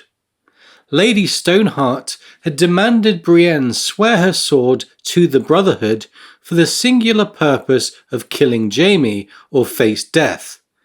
Take the sword and slay the Kingslayer or be hanged for a betrayer, Brienne was told. Screaming sword as the noose lifted her off the ground is presumably what saved her life and the lives of her companions, at least for now. We can only speculate that Hyle and Podrick continue as captives though, since it seems highly unlikely that the lives that were used to leverage Brienne's cooperation would be set free before she fulfills her new vow. We don't know exactly where the cave that Lady Stoneheart's gang is using lies in the landscape of the Riverlands, but it's possible we've seen it before. In A Storm of Swords, Arya and her companions, along with Sandor Clegane, are brought to a cave by members of the Brotherhood after a night in Stony Sept. This cave, we think, is in the vicinity of Highheart, which is south of the Red Fork. If the cave Brienne is brought to is the same cave, and she sets out from there to find Jaime at Pennytree, north of Riverrun and the Red Fork, then we have to assume that there's a robust spy network being used by the Brotherhood. Yeah, we mentioned earlier that there seems to be a possibility that the Brotherhood are using local people, from camp followers to maesters, to pass information. We know that Lord Leicester's maester helped them in the past, and Lord Vance's maester has also been mentioned. Both Leicester and Vance had men at Riverrun while Jamie was there, and either of their maesters could have passed information to the Brotherhood regarding Jamie's next move, especially as we noted, since it was Lord Carol Vance who specifically urged Jamie to deal with Lord Tytos in person. And then there's Hildy, Lord Jonas Bracken's mistress, whom we mentioned might be spying for the Brotherhood. If a word from Lord Vance's maester set them in the right direction, then it's just possible that a report from someone like Hildy helped them to zero in on Jamie's specific location. And we say they because we have to assume that Brienne wasn't sent out on this mission alone, even if she appears to be alone when Jamie's sentries encounter her. Yeah, surely she would have handlers or companions along who are there to make sure she does what is expected of her. As for that, it would appear from evaluating the various locations we've seen in the area that a day's ride, which she tells Jamie is the distance they must go to find Sansa, will probably bring them back to the environs of the Hollow Hill. And that, of course, brings us to the topic everyone wants to discuss when Jaime and Brienne in the Winds of Winter are the subject. The possibility of a Brotherhood without banners trial for Jaime Lannister and how that will play out.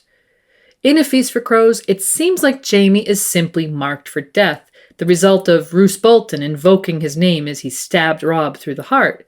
But in A Storm of Swords, we saw the Brotherhood giving men accused of wrongdoing trials before exacting justice, including the bloody mummers captured at the Burning Septry and Sandor Clegane. And it's Sandor Clegane's trial that interests us the most here, since as we see it, there will inevitably be parallels with Jaime in the Winds of Winter. One thing of note before we speculate on what those might be, though, is that even under Lady Stoneheart, the Brotherhood still gives its victims trials of a sort. Merritt Frey was tried by what might be called a kangaroo court, given there was a predetermined outcome. Nonetheless, Lady Stoneheart was called upon to give evidence that he participated in the Red Wedding before he was hanged. And of course, Brienne and her companions were also given a trial in the cave, one in which the evidence against them appeared to be overwhelming and she wasn't allowed to make a reasonable defense. Nonetheless, she was given the opportunity to avoid the penalty of death that was meted out upon anyone found guilty, and we strongly suspect that she, or Jaime himself, will demand that he is also granted a trial. And so we come back to the Hollow Hill, and the parallels with Sandor's trial. Sandor, like Brienne and her companions, was charged with the crimes of Lannister soldiers. One by one, the victims of the rape of Shera and the fight at Mummer's Ford, and many more besides, are laid at his door. In the face of his furious denials, Thoros says to him, "You serve the Lannisters of Casterly Rock." Sandor's response to this charge is one of the great indictments of knighthood in A Song of Ice and Fire. Once, me and thousands more. Is each of us guilty of the crimes of the others? Might be you are knights after all. You lie like knights. Maybe you murder like knights. A knight's a sword with a horse. The rest, the vows and the sacred oils and the ladies' favors, they're silk ribbons tied round the sword. Maybe the sword's prettier with ribbons hanging off it, but it will kill you just as dead. Well, bugger your ribbons and shove your swords up your arses. I'm the same as you. The only difference is I don't lie about what I am. So kill me, but don't call me a murderer while you stand there telling each other that your shit don't stink. You hear me? In keeping with this, we have Thoros philosophizing about monsters, broken men, and justice to Brienne moments before her own trial. The conclusion seems to be that the Brotherhood's trials are anything but fair, and that their quest for justice has been nothing more than a quest for vengeance dressed up in pretty words since very early on. In the case of Sandor, it seems like he might have won free had Arya not been on hand to accuse him of murdering Micah, the butcher's boy. Lacking any direct witnesses to this alleged crime, Beric's conclusion was thus: "You stand accused of murder, but no one here knows the truth or falsehood of the charge, so it is not for us to judge you. Only the Lord of Light may do that now. I sentence you to trial by battle." While Lady Stoneheart is not Beric, and Jamie will stand accused of being a Lannister rather than serving them, we think there will be a compelling reason for the Brotherhood to grant Jamie a trial before his execution. Reasons might be more accurate, and as for what they are, it's a subject that has already been invoked at Brienne's own trial.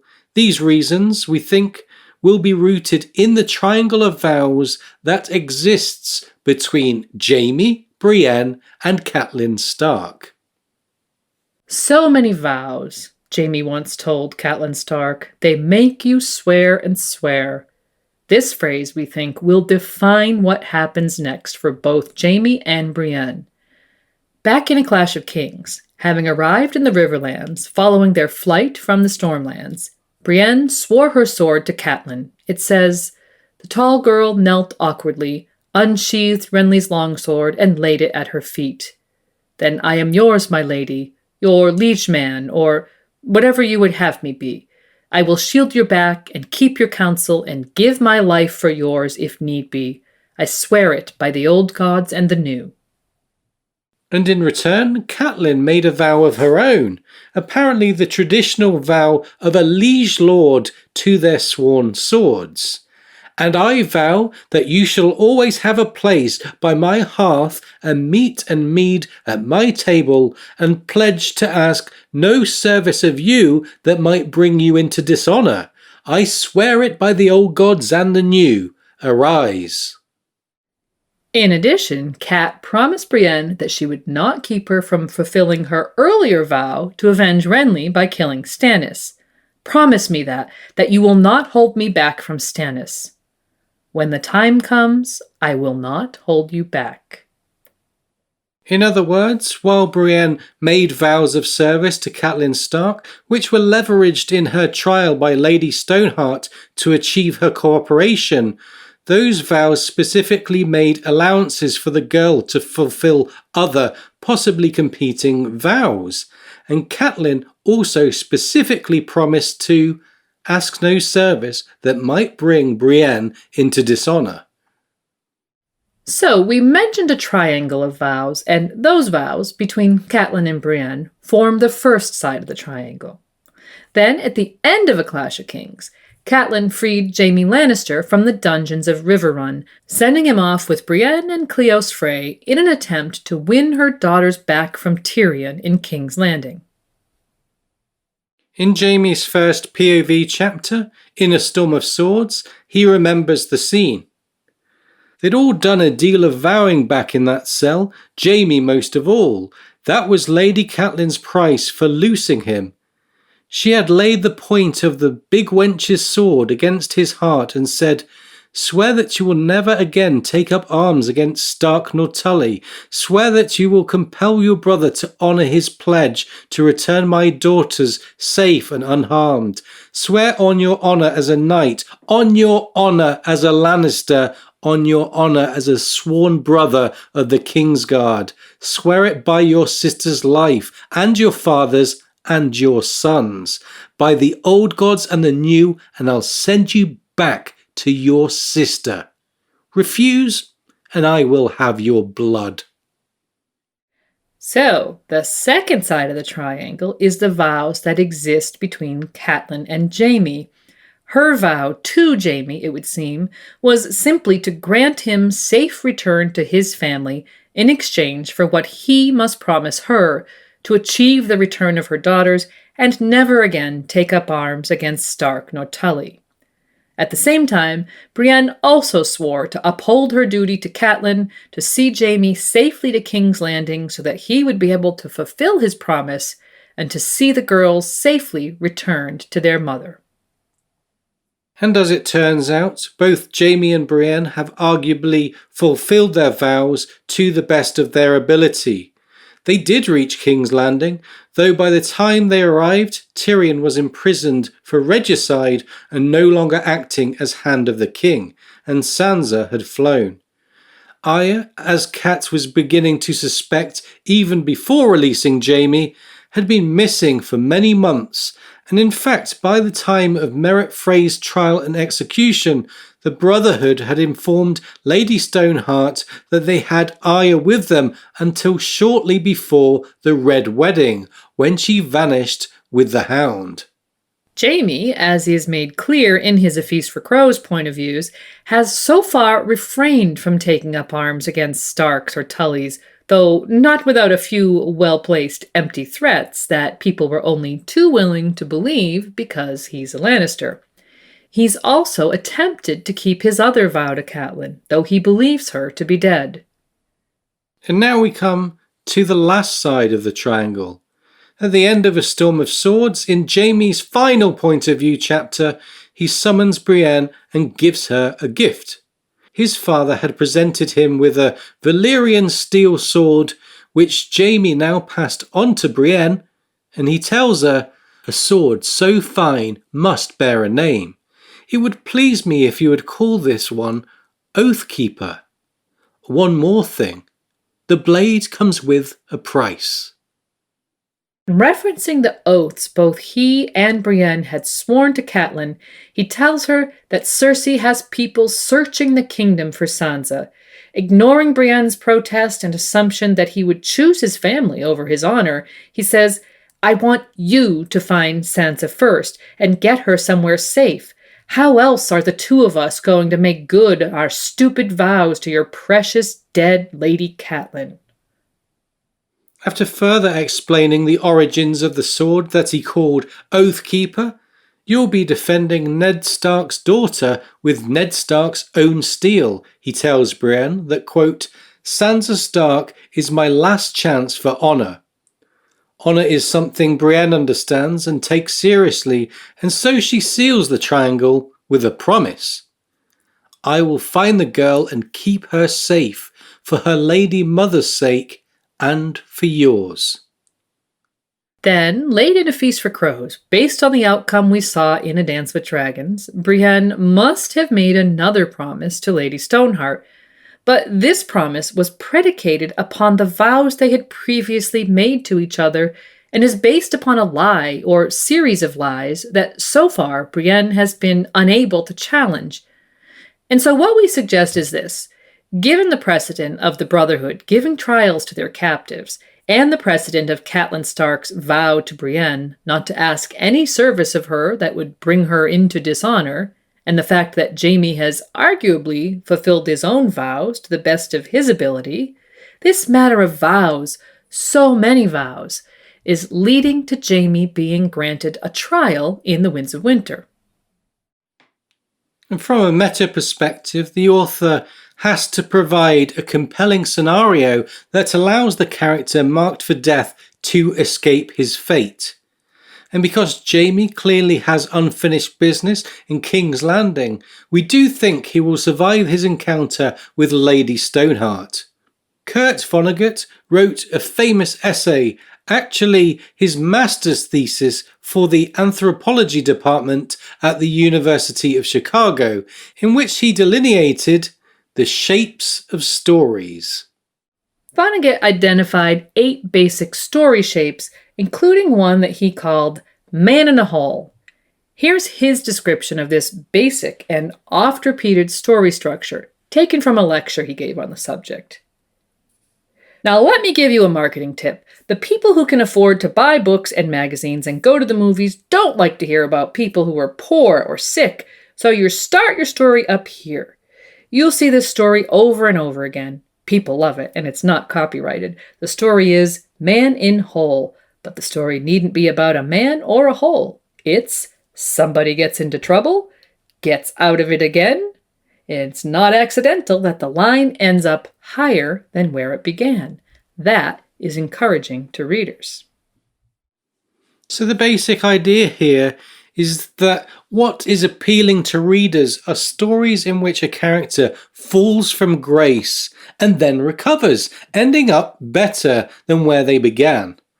Applied to Jaime Lannister, we can see a story arc going from a high early in a Game of Thrones through a series of challenges: defeat, captivity, loss of his hand, captivity again, disillusionment with his family and loss of his father, to now, finally, captivity again. This final captivity seems like one that will be impossible to escape from, given Lady Stoneheart's single-minded thirst for vengeance. And so the way around that, we believe, will be to utilize the well-established triangle of vows between the primary characters in the scenario. As for what might happen in such a trial, we expect that once again an attempt might be made to convince Stoneheart and her gang that the two have kept faith.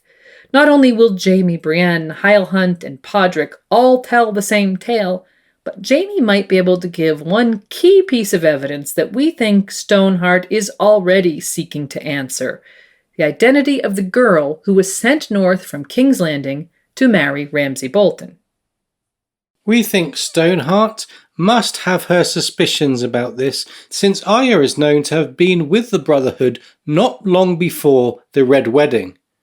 And we also think that it's highly likely she will send someone north to seek the truth of the matter, and that this is the explanation for the infamous hooded man Theon meets in Winterfell. If that's the case, given the timeline, the spy's arrival in Winterfell is still many weeks away, and so his journey is possibly prompted by some new information the group gains. For Jaime knows the truth and even shared it with Brienne in A Storm of Swords. My Lord Father found some skinny northern girl, more or less the same age, with more or less the same colouring. He dressed her up in white and grey, gave her a silver wolf to pin her cloak, and sent her off to wed Bolton's bastard. And so, in this possible scenario where Jaime has not only stayed true to his vows, but provides valuable intelligence and is thus granted a trial, we wonder if he, like Sandor, will be given the opportunity to prove his innocence at the hazard of his body. In which case, having lost his sword hand, while under the care of a representative of Catelyn Stark, no less, would he be able to choose a champion to represent him? In this, a trial by battle represented by a champion, we might see a twisted shadow of both his sister Cersei's and his brother Tyrion's stories. And as for who he'd choose, not only does it seem obvious that he would choose Brienne, given the possibilities at hand, but there's something in the text in A Storm of Swords that might give us a strong hint at this scenario playing out. Following Jaime's flippant remark to Roose Bolton about giving Robb Stark his regards, which we expect will come back to haunt him in the Winds of Winter, he left Harrenhal with Steelshanks Walton and Qyburn bound for King's Landing. On the first night out, while resting his head upon a weirwood stump, he had a very curious dream. Now, this dream undoubtedly has multiple meanings in story for Jaime. In the context of A Storm of Swords, it was the thing that convinced him to return to Harrenhal to retrieve Brienne. His family are in it, and he believes it takes place underground below Casterly Rock. Faced with the prospect of his family leaving him alone in the dark, he pleads for a sword. "Give me a sword at least." "I gave you a sword," Lord Tywin said. Now, months later, Jaime does indeed have a sword that his father gave him, a sword he named Oathkeeper, a sword that Brienne, his possible champion, is carrying while going about the business of keeping oaths. And as it turns out, Brienne was also in his dream. When she first appeared in the dream, she was manacled with heavy chains. When she declared her intention to keep him safe because of the oath she swore, He freed her and found that now she was wielding a sword, the twin to the one he had been given, and both were alight with flame, symbolizing in part the debt Brienne will owe to Jaime after he frees her from the bear pit. In the dream, he hears Cersei telling him that the sword's flames will burn as long as he lives. When they die, she says, so must he. Brienne feels the same sense of dread he does and asks, what lives in the darkness? Only doom, he tells her. And if this is to be viewed as a metaphor for his trial by the Brotherhood, certainly his doom will be waiting for him in that dark cave with Lady Stoneheart. This is the part of his dream where he sees Brienne, really sees her for the first time. By the light of his flaming sword, he thinks, in this light she could almost be a beauty. In this light she could almost be a knight. This is the part, no doubt, that makes up his mind that he must return to Harrenhal for her when he wakes up. But in the dream, what happens next is the appearance of 6 ghosts from his past, 5 of his sworn brothers accompanied by Prince Rhaegar Targaryen. In terms of the dream, this is Jaime's guilt and self-torture coming to the fore. He had reopened this old wound in the bathhouse at Harrenhal, and that day of traveling from Harrenhal towards King's Landing had awoken more memories from his past. Like Brienne trying to explain herself to the Brotherhood, he tries to explain himself to these ghosts, but, it says, when the flame of his own sword went out, leaving only Brienne's sword alight, quote, the ghosts came rushing in. Being confronted by the ghosts of his past, his sworn brothers and Rhaegar accusing him of breaking his vows, can be viewed as a metaphor for standing before Stoneheart, where we expect his past will also come back to haunt him in a significant way. And in fact, his family leaving him at the beginning of the dream can also be seen as a metaphor for the situation in which he will find himself in the Winds of Winter, a man alone in the wilderness, stripped of the trappings of power and facing his doom. But critically, we think, in the dream, Brienne was beside him and her blade stayed lit when the ghosts closed in. So we view this as potentially prefiguring her defense of him in the Winds of Winter.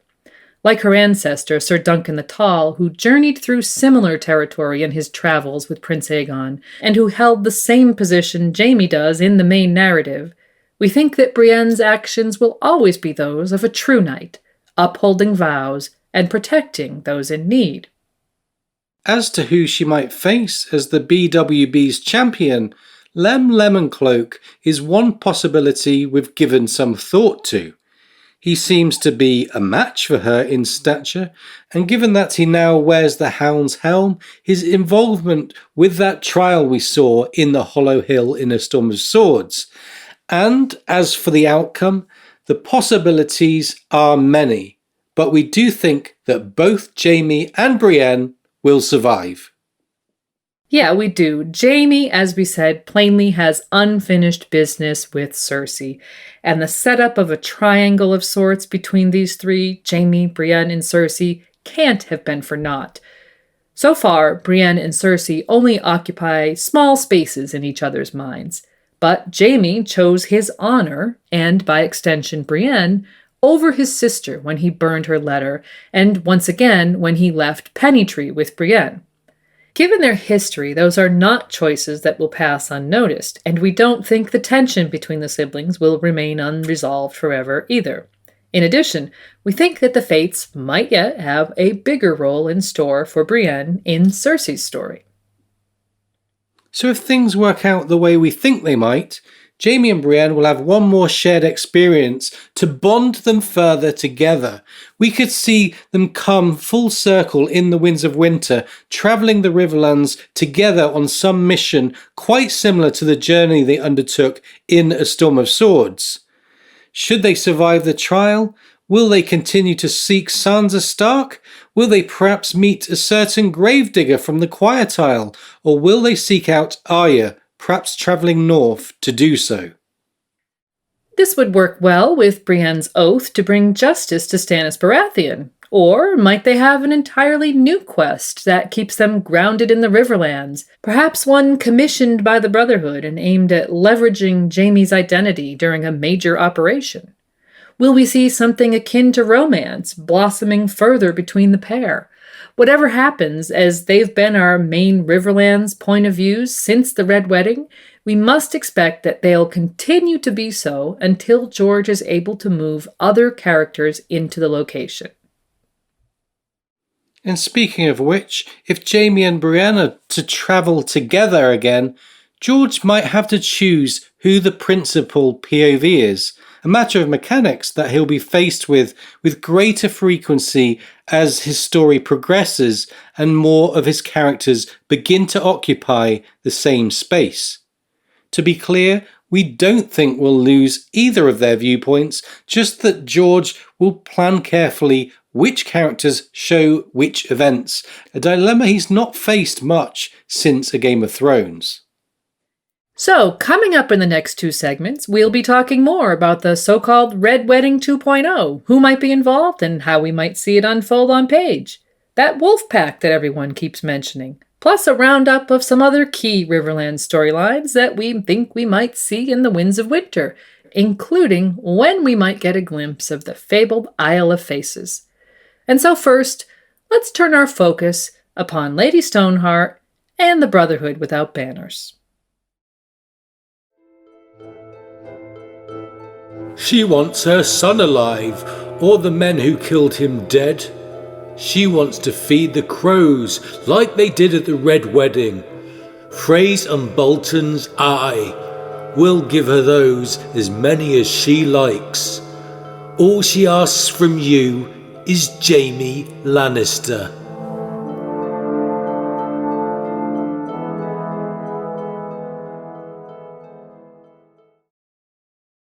The horrifying reveal that Catelyn Stark had been brought back to life as the vengeful Lady Stoneheart was made in the Merryt Frey epilogue of A Storm of Swords. Throughout A Feast for Crows, the character, alternately called the Hangwoman, Stoneheart, and Mother Merciless, is mentioned as a new leader of Beric Dondarrion's outlaws. And the reveal became even more horrifying and personal at the end of A Feast for Crows when she was introduced to Brienne, who had sworn her sword to Catelyn back in A Clash of Kings. As far as Brienne's arc is concerned, the reveal of a nightmarish revenant intent on wreaking vengeance upon those who broke the social contract of guest right explains the presence of chunks of salt she and her companions had observed in the mouths of the men they saw hanging along the road from salt pans to the crossroads.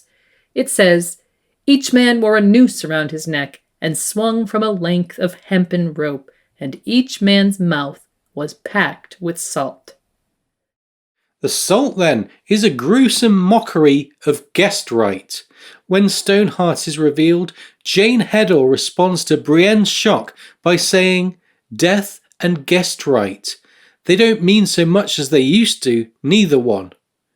And so we are introduced to what will surely be two major themes of The Winds of Winter: vengeance and the erosion of social norms.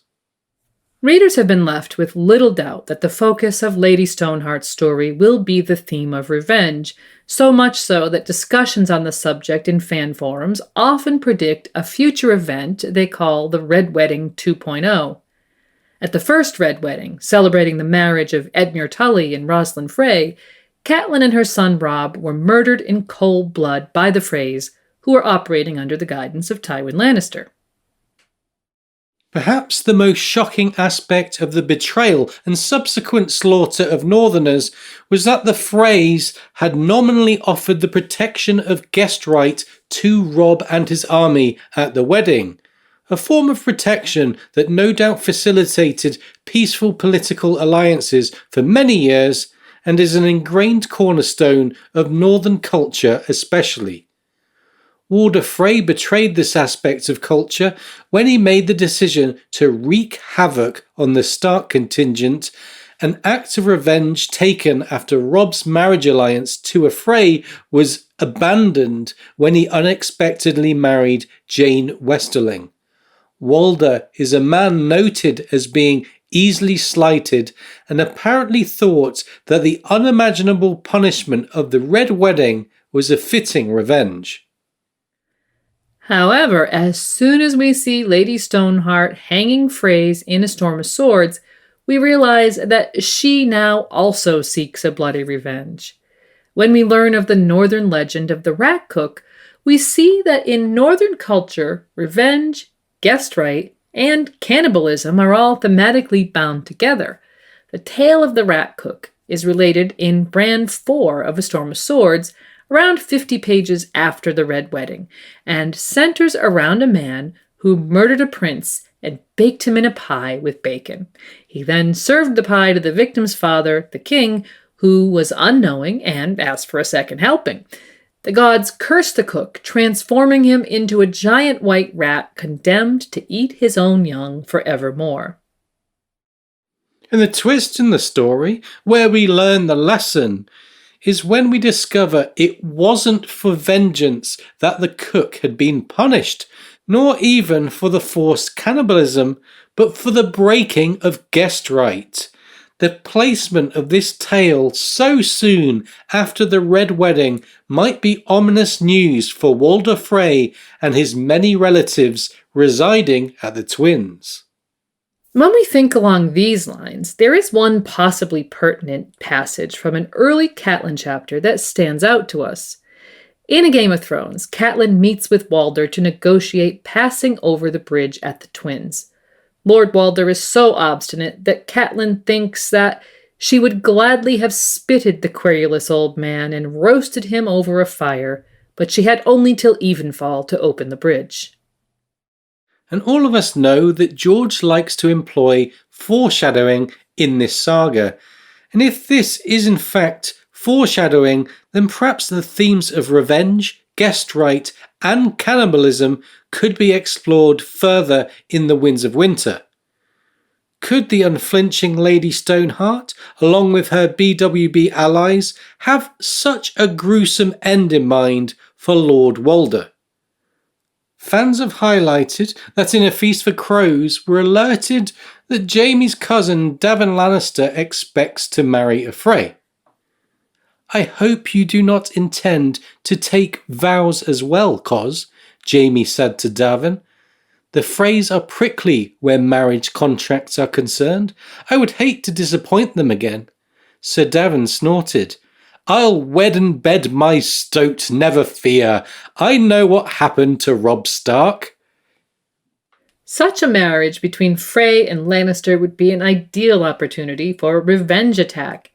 If there's a wedding at Riverrun, don't forget that Thomas Evans could act as Stoneheart's inside agent and open the gates. And if the BWB should descend at an opportune moment, all things considered, we wonder if Lady Stoneheart will contrive to roast Lord Walder on a spit and force other Freys to consume him.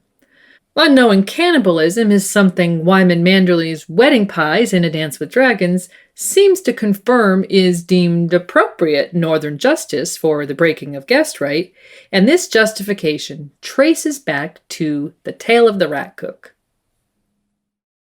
In the lead up to this potential Red Wedding 2.0, surely many of us will be fist pumping at the prospect of some northern revenge and justice, but we should remember that revenge is not something the author is going to cast in a positive light. And so the spitting of Walder Frey, if it comes to pass, might end up being one of the darkest scenes in the entire saga. By the end, we might be closer to losing our lunch than pumping our righteous fists, and George will have us right where he wants us. Revenge is hardly likely to taste sweet. But before this can all play out, there are a number of chess pieces that would have to be moved into position. We know little of Stoneheart's goals other than her quest to feed the crows with Freys and Boltons. As we mentioned, her desire for Jaime Lannister's life is almost certainly rooted in the last words she heard Roose Bolton utter as he stabbed Robb, and it's possible that she may decide she values Freys and Boltons over Jaime. We know the Brotherhood has hanged several Freys, Peter, Merritt, and Ryman, and Brienne noted that many of the hanged men she saw along the road wore blue and grey, the Frey colours. We also suspect Stoneheart is focused on finding Arya, since the Brotherhood questioned Merritt Frey specifically about Sandor Clegane and the child he was travelling with.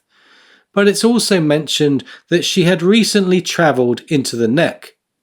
At Darry, Merritt's widow Maria tells Jaime about the hunt for the outlaws who hanged her husband.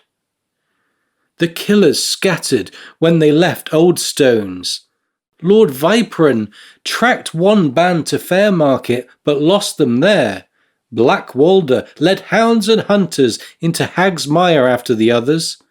The peasants denied seeing them, but when questioned sharply, they sang a different song. They spoke of a one-eyed man and another who wore a yellow cloak. And a woman, cloaked and hooded. Lady Maria concluded the tale of Black Walder's pursuit by telling Jaime his hounds picked up their scent again north of Hagsmire. He swears that he was no more than half a day behind them when they vanished into the Neck. So the trip to the Neck could have simply been one designed to throw off their pursuers, but there are several reasons why Stoneheart could have specifically wanted to go there, presuming her reasoning is still aligned with things she knew or wanted while living. Her sworn sword, Hal Mollen, was last seen heading north with Ned's bones. It is thought he was trapped in the Neck when the Ironborn seized Moat Cailin and has remained there. In addition, Robb sent a group under the command of Galbert Glover and Mage Mormont to seek out Howland Reed's assistance just before the Red Wedding. This will be one of the remnants of Robb's army that could be leveraged in the Winds of Winter. The question of purpose is one that seems clear. Vengeance is likely the name of the game. But some readers wonder if Robb's will could have been secreted at Hagsmire, where it was signed, and where the Stoneheart gang passed through following Merritt's execution as their pursuers followed them to the borders of the Riverlands and they vanished into the Neck. Could retrieving the will, or at least meeting with people who had knowledge of it, Glover and Mormont, also be part of her agenda? And the will isn't the only emblem of Robb's kingdom Stoneheart might be seeking. The camp follower who was with Ryman Frey just before he was executed by the Brotherhood was seen wearing Robb's crown. If she was a spy, her information could have included the intelligence that Robb's crown was with this lightly guarded party and perhaps played a role in the swiftness of the ambush that led to Sir Ryman's death. All of which is to say that there's some evidence that Stoneheart is capable of a larger picture plan and is not simply a vengeful zombie intent on killing Freys and Boltons. Speaking of which, the withdrawal of Bolton forces to the north and their current quartering at Winterfell is something that will make the stated goal of killing Freys and Boltons somewhat of a challenge. We have to assume for now that this will be a goal deferred until after the Freys have been handled. But if there is indeed a BWB spy at Winterfell, as we hinted in the last segment, then perhaps his mission is not singular. Right, that is to say, if our suggestion is correct and Stoneheart sends one of her men to evaluate the truth of Jaime's claim that Arya Bolton is not Arya Stark, then perhaps that person will also be tasked with gathering intelligence on how the Brotherhood might move on to killing Boltons. For what it's worth, if the BWB spy and the so-called hooded man in Theon's A Ghost in Winterfell chapter are one and the same, our first guess is that it's Harwin. Yeah, Harwin would be a great choice since he's apparently quite close to Stoneheart, is one of the people who has seen the real Arya quite recently, is noted to be an excellent horseman, and is very familiar with both Winterfell and the area around it. Nearly 2 months pass between Brienne's trial, where he may have been present, and that Theon chapter, so we can't rule him out. But Hal Mullen, mentioned to be in the Neck where Stoneheart recently visited, is another possibility for similar reasons. The Arya connection and the possible late-breaking information from Jaime regarding the girl at Winterfell do make us favor Harwin, though.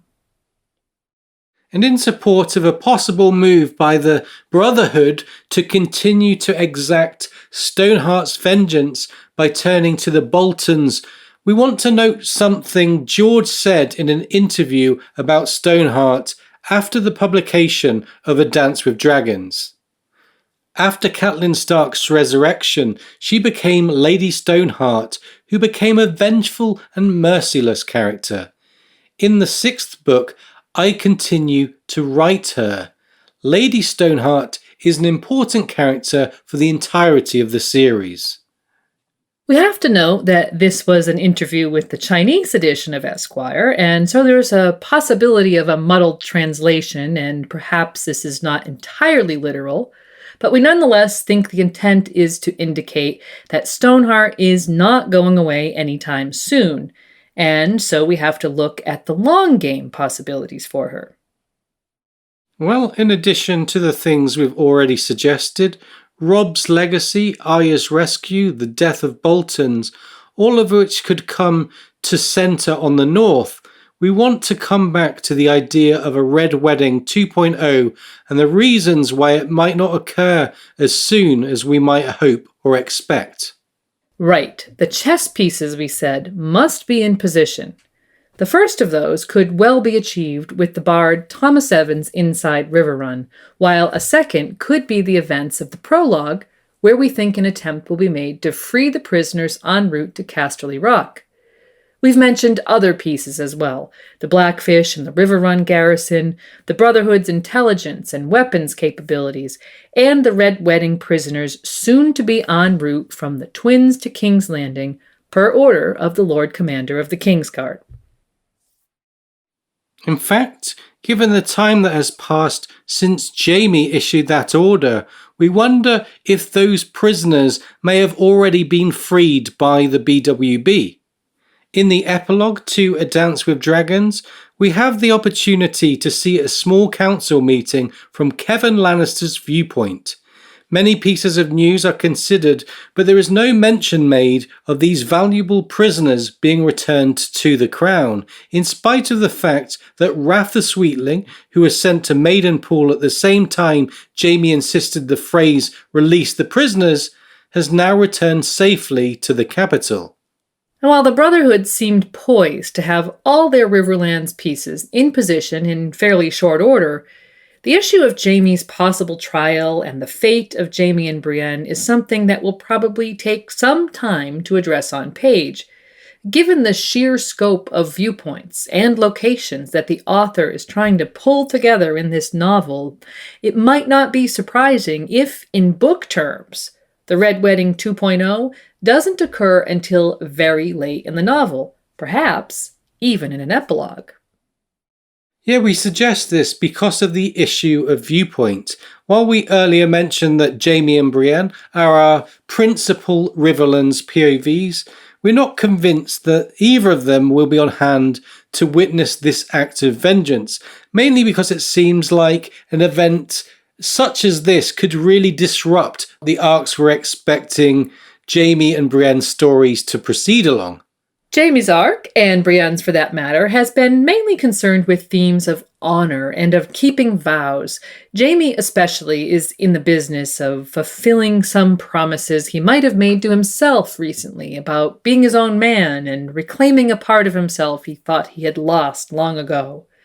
Being a witness to, or involved in, a horrific act of vengeance against members of his own family feels like it would be an unnecessary diversion to where his story is taking him, a reckoning with Cersei and his past. In addition, recall the words Lem said to Brienne when she asked what Stoneheart wanted. She wants to feed the crows, like they did at the Red Wedding. Freys and Boltons, aye. We'll give her those, as many as she likes. All she asks from you is Jaime Lannister.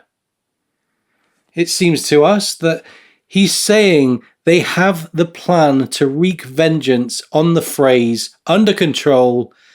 All that's required of her is to resolve the matter of Jaime Lannister. And so, should he be found innocent after his trial, it's possible their intersection with the Brotherhood will be at an end, in which case we'd have a problem of viewpoint that could be solved by the event taking place in a one-off point of view, such as an epilogue. And such a move would bookend the Winds of Winter with a theme of vengeance, reinforcing what we think will be the novel's main identity, while also resolving a number of themes and arcs in order to provide a tabula rasa for the events of the final volume to take place. So where would this leave Brienne and Jamie? Let's first say that it's still possible that one or both of them does witness this Red Wedding 2.0 or its aftermath. But there are a lot of other loose ends and locations in the Riverlands that we could see them being a part of. We'll almost certainly see the Inn at the Crossroads again. And how about that gravedigger from the Quiet Isle, or the Green Men of the Isle of Faces?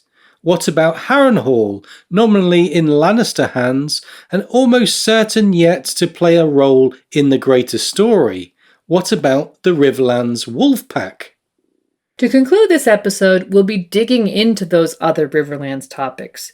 Before we leave the topic of Stoneheart, though, we want to emphasize that, given the evidence of a big picture plan and her obvious interest in bringing vengeance to Boltons as well as Freys, paired with the author indicating that Stoneheart is going to play a major role in the story he's telling, we don't necessarily think her relevance to the story will end with the Winds of Winter and the so-called Red Wedding 2.0. And so, up next comes our final segment, where we'll offer a roundup of those miscellaneous but no less important Riverlands locations and characters, and how our Riverlands viewpoint characters might intersect with them. But first, let's pause for this ad from a fellow A Song of Ice and Fire podcast. Take it away, Planetos Podcast. Is this thing recording? Is it on? We don't have much time, guys. Hi, everyone. We just escaped Radio Westeros's studio dungeon. And we're planning our escape right now. But we must get this message out. We haven't much time. Brett, I don't know who you're talking to. There's no one there. Just hit the play button so we can get out of here. Oh, where is it? Oh, okay. Here it goes. 3, 2, 1, lift off. Somewhere in the far reaches of space is Planetos, a world of wonder and terror, shaped by ice and fire, magic and war, ravaged by wolves and lions, dragons and stags, a world full of countless characters and scheming noble families, all interested, all deserving of exploration. Join Planetos Podcast and its hosts Brett, Travis, and Micah as they discuss A Song of Ice and Fire and Game of Thrones, with a special focus on minor characters and minor houses. Listen to Planetos on a podcasting platform near you, and find and follow them on YouTube, Facebook, Instagram, and Twitter at Planetos Podcast. Guys, hurry up, we gotta get out of here. I hear a hinge creaking. Lady Gwyn is coming back. Run, guys! Oh my god! Ah!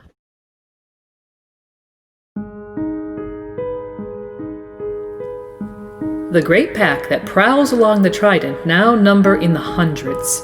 Some will tell you that they are demons. They say the pack is led by a monstrous she-wolf, a stalking shadow grim and gray and huge. They will tell you that she has been known to bring aurochs down all by herself, that no trap nor snare can hold her, that she fears neither steel nor fire, slays any wolf that tries to mount her, and devours no other flesh but man.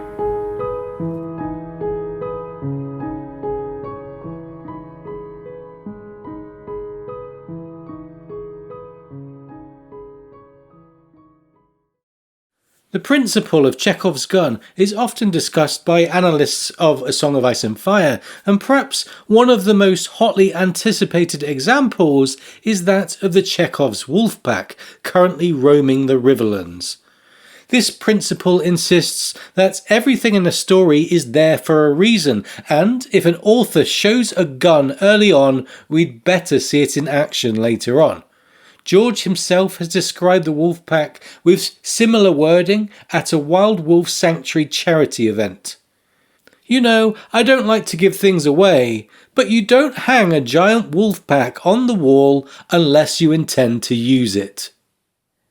The origins of the wolf pack date back to early Arya chapters, where she became frightened for the safety of her pet direwolf, Nymeria, after the wolf bit Prince Joffrey's sword arm. Refusing to allow Nymeria to be punished by Cersei, as Sansa's lady ultimately was, Arya and Jori Cassel chased her away for her own safety. Much of this information is relayed in A Clash of Kings, when Arya too is roaming the Riverlands with Yoren and hears a strange tale of a mysterious she-wolf. "I heard the same thing from my cousin, and she's not the sort to lie," an old woman said. "She says there's this great pack, hundreds of them, man-killers. The one that leads them is a she-wolf, a bitch from the seventh hell." A she-wolf? Arya sloshed her beer, wondering. Was the God's Eye near the Trident? She wished she had a map. It had been near the Trident that she left Nymeria. She hadn't wanted to, but Jory said they had no choice, that if the wolf came back with them, she'd be killed for biting Joffrey, even though he deserved it. They'd had to shout and scream and throw stones, and it wasn't until a few of Arya's stones struck home that the direwolf had finally stopped following them. She probably wouldn't even know me now, Arya thought, or if she did, she'd hate me. Although Arya becomes increasingly distanced from Nymeria physically, we soon learn that they remain bonded through what we might term wolf dreams, though actually Arya is connected to the wolf through her innate warging abilities. In A Storm of Swords, Nymeria and her pack attack a band of brave companions who are out searching for Arya, and a man called Ego loses an arm before Nymeria, inhabited by Arya, moves in for the kill. Later on, the direwolf pulled Catelyn Stark's body out of the river, protecting her corpse from being scavenged by her packmates. And though she was unable to aid her further, this act did allow for Catelyn's resurrection by Beric's kiss of life. And in Feast, Arya's curious dreams continue. In spite of being half a world away in Braavos, she continues to be the Night Wolf, running with her pack and hunting men and beasts alike. Also in A Feast for Crows, in a Brienne chapter, Septon Meribald complains of a large and aggressive wolf pack in the area that is gaining an almost legendary status. He says, "Some will tell you that they are demons. They say the pack is led by a monstrous she-wolf, a stalking shadow, grim and grey and huge.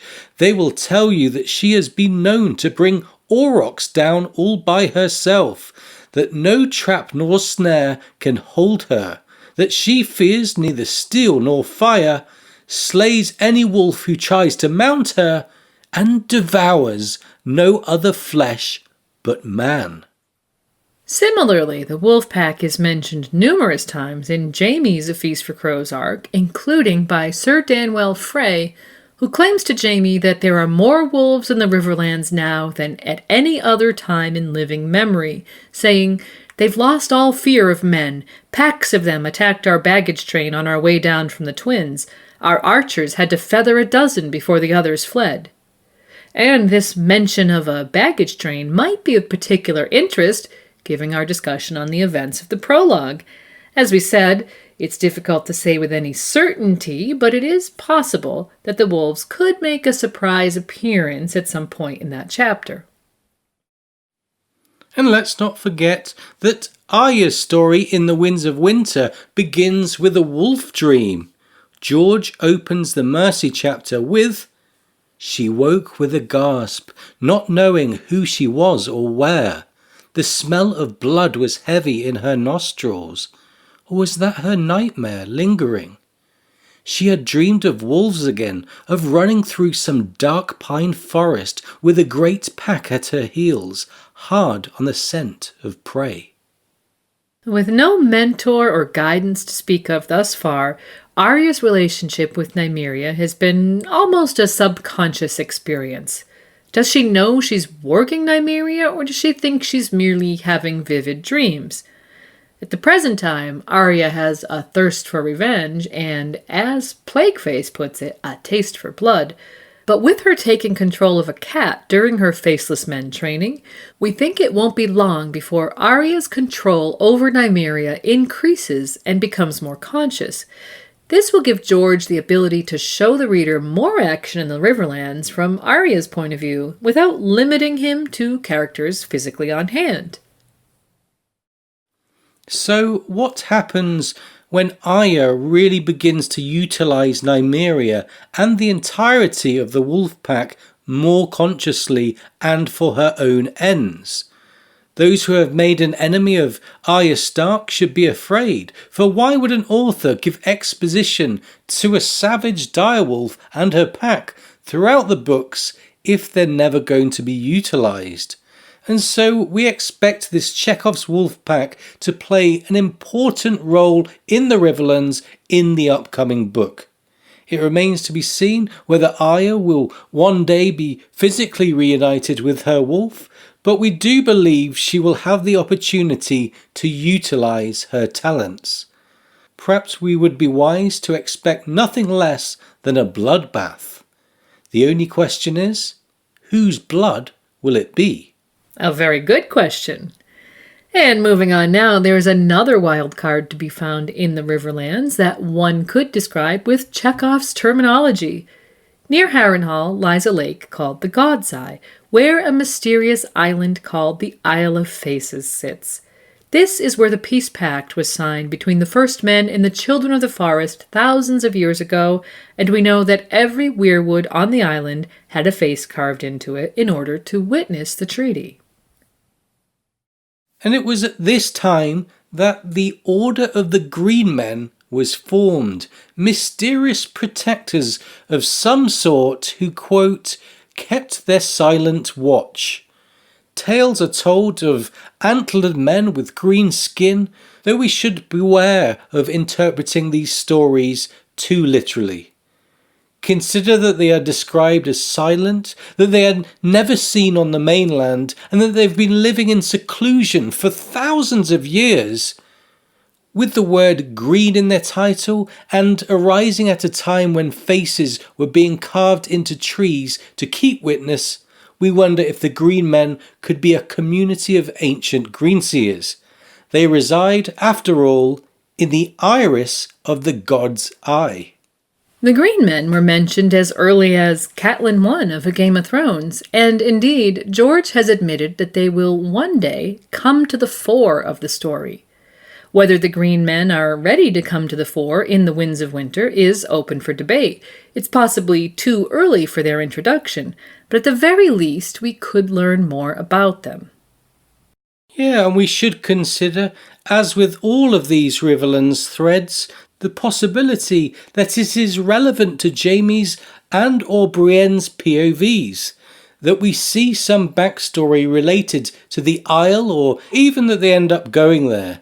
This is not a usual prediction, as those usually centre around Bran and Howland Reed, characters associated with greenseeing, but since Jaime and Brienne are, will be, and have been the principal Riverland POVs, Occam's razor dictates we consider it.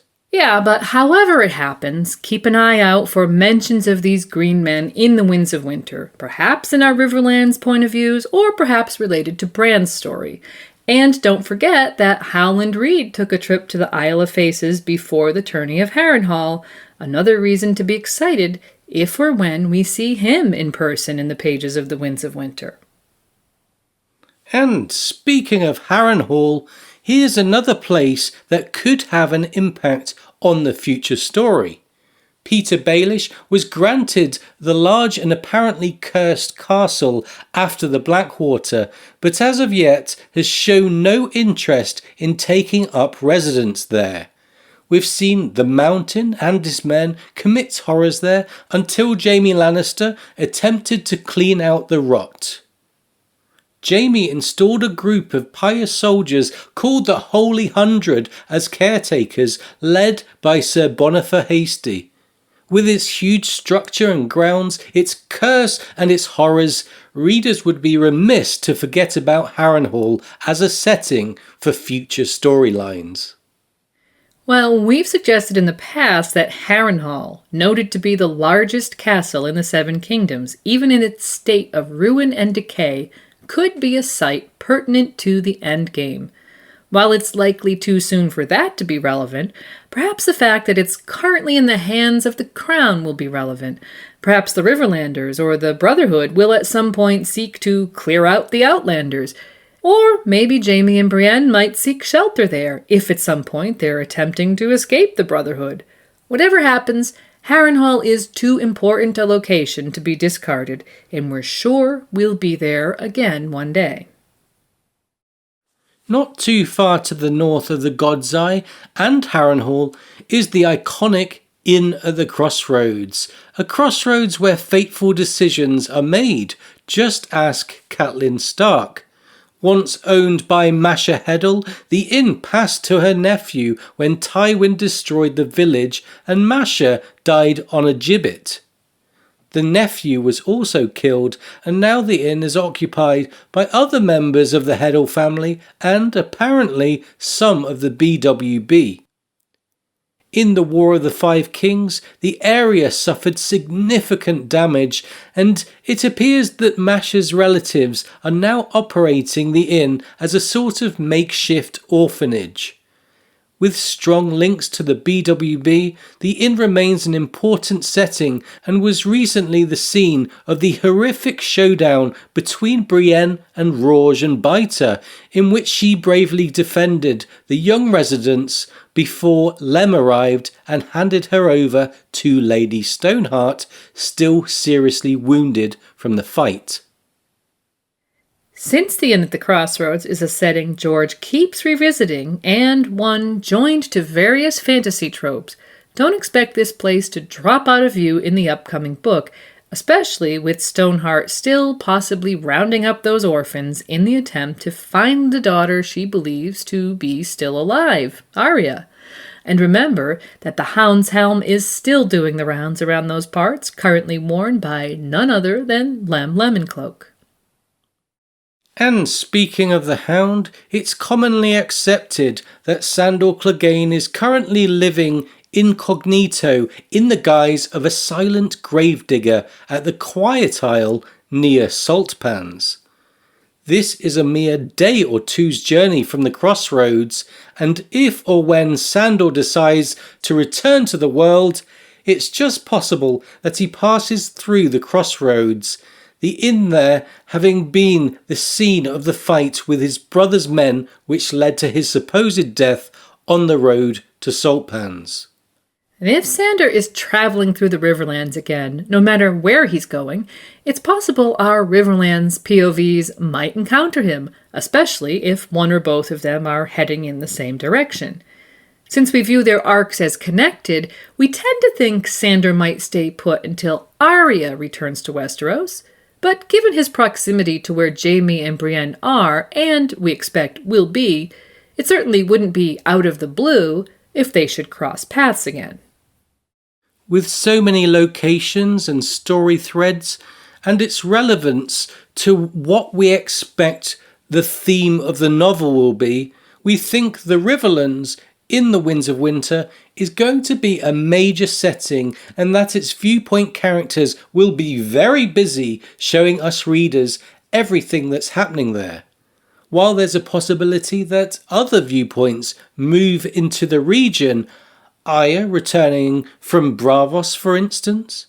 For the time being, that task will be undertaken by Jaime and Brienne, who we expect to be together for at least the first part of the book.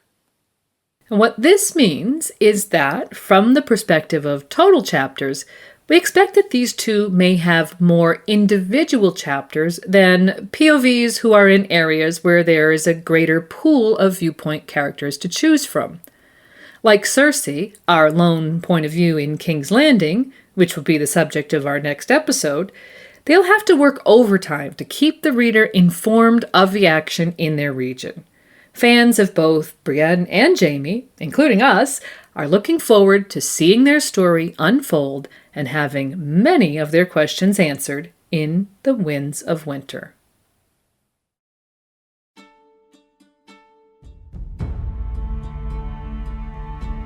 Thanks so much for joining us for this installment of our Winds of Winter Primer.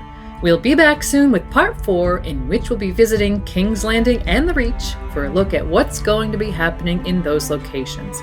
And don't forget to catch our weekly live streams where we'll discuss a lot more about the characters in each episode with guests. And speaking of guests, thanks so much to the crew from Planetos Podcast for the ad we used in this episode. If you haven't checked them out, find them on Apple Podcasts, SoundCloud, or wherever you find your podcasts. And now, as always, it's time to pay credit where credit is due. Thanks to George R.R. Martin for giving us such a wealth of characters to talk about, and thanks to Kevin MacLeod and Kai Engel for allowing us to use their music in our production. And we'll end today, as usual, with sincere thanks to our patrons from the Castle Steel level.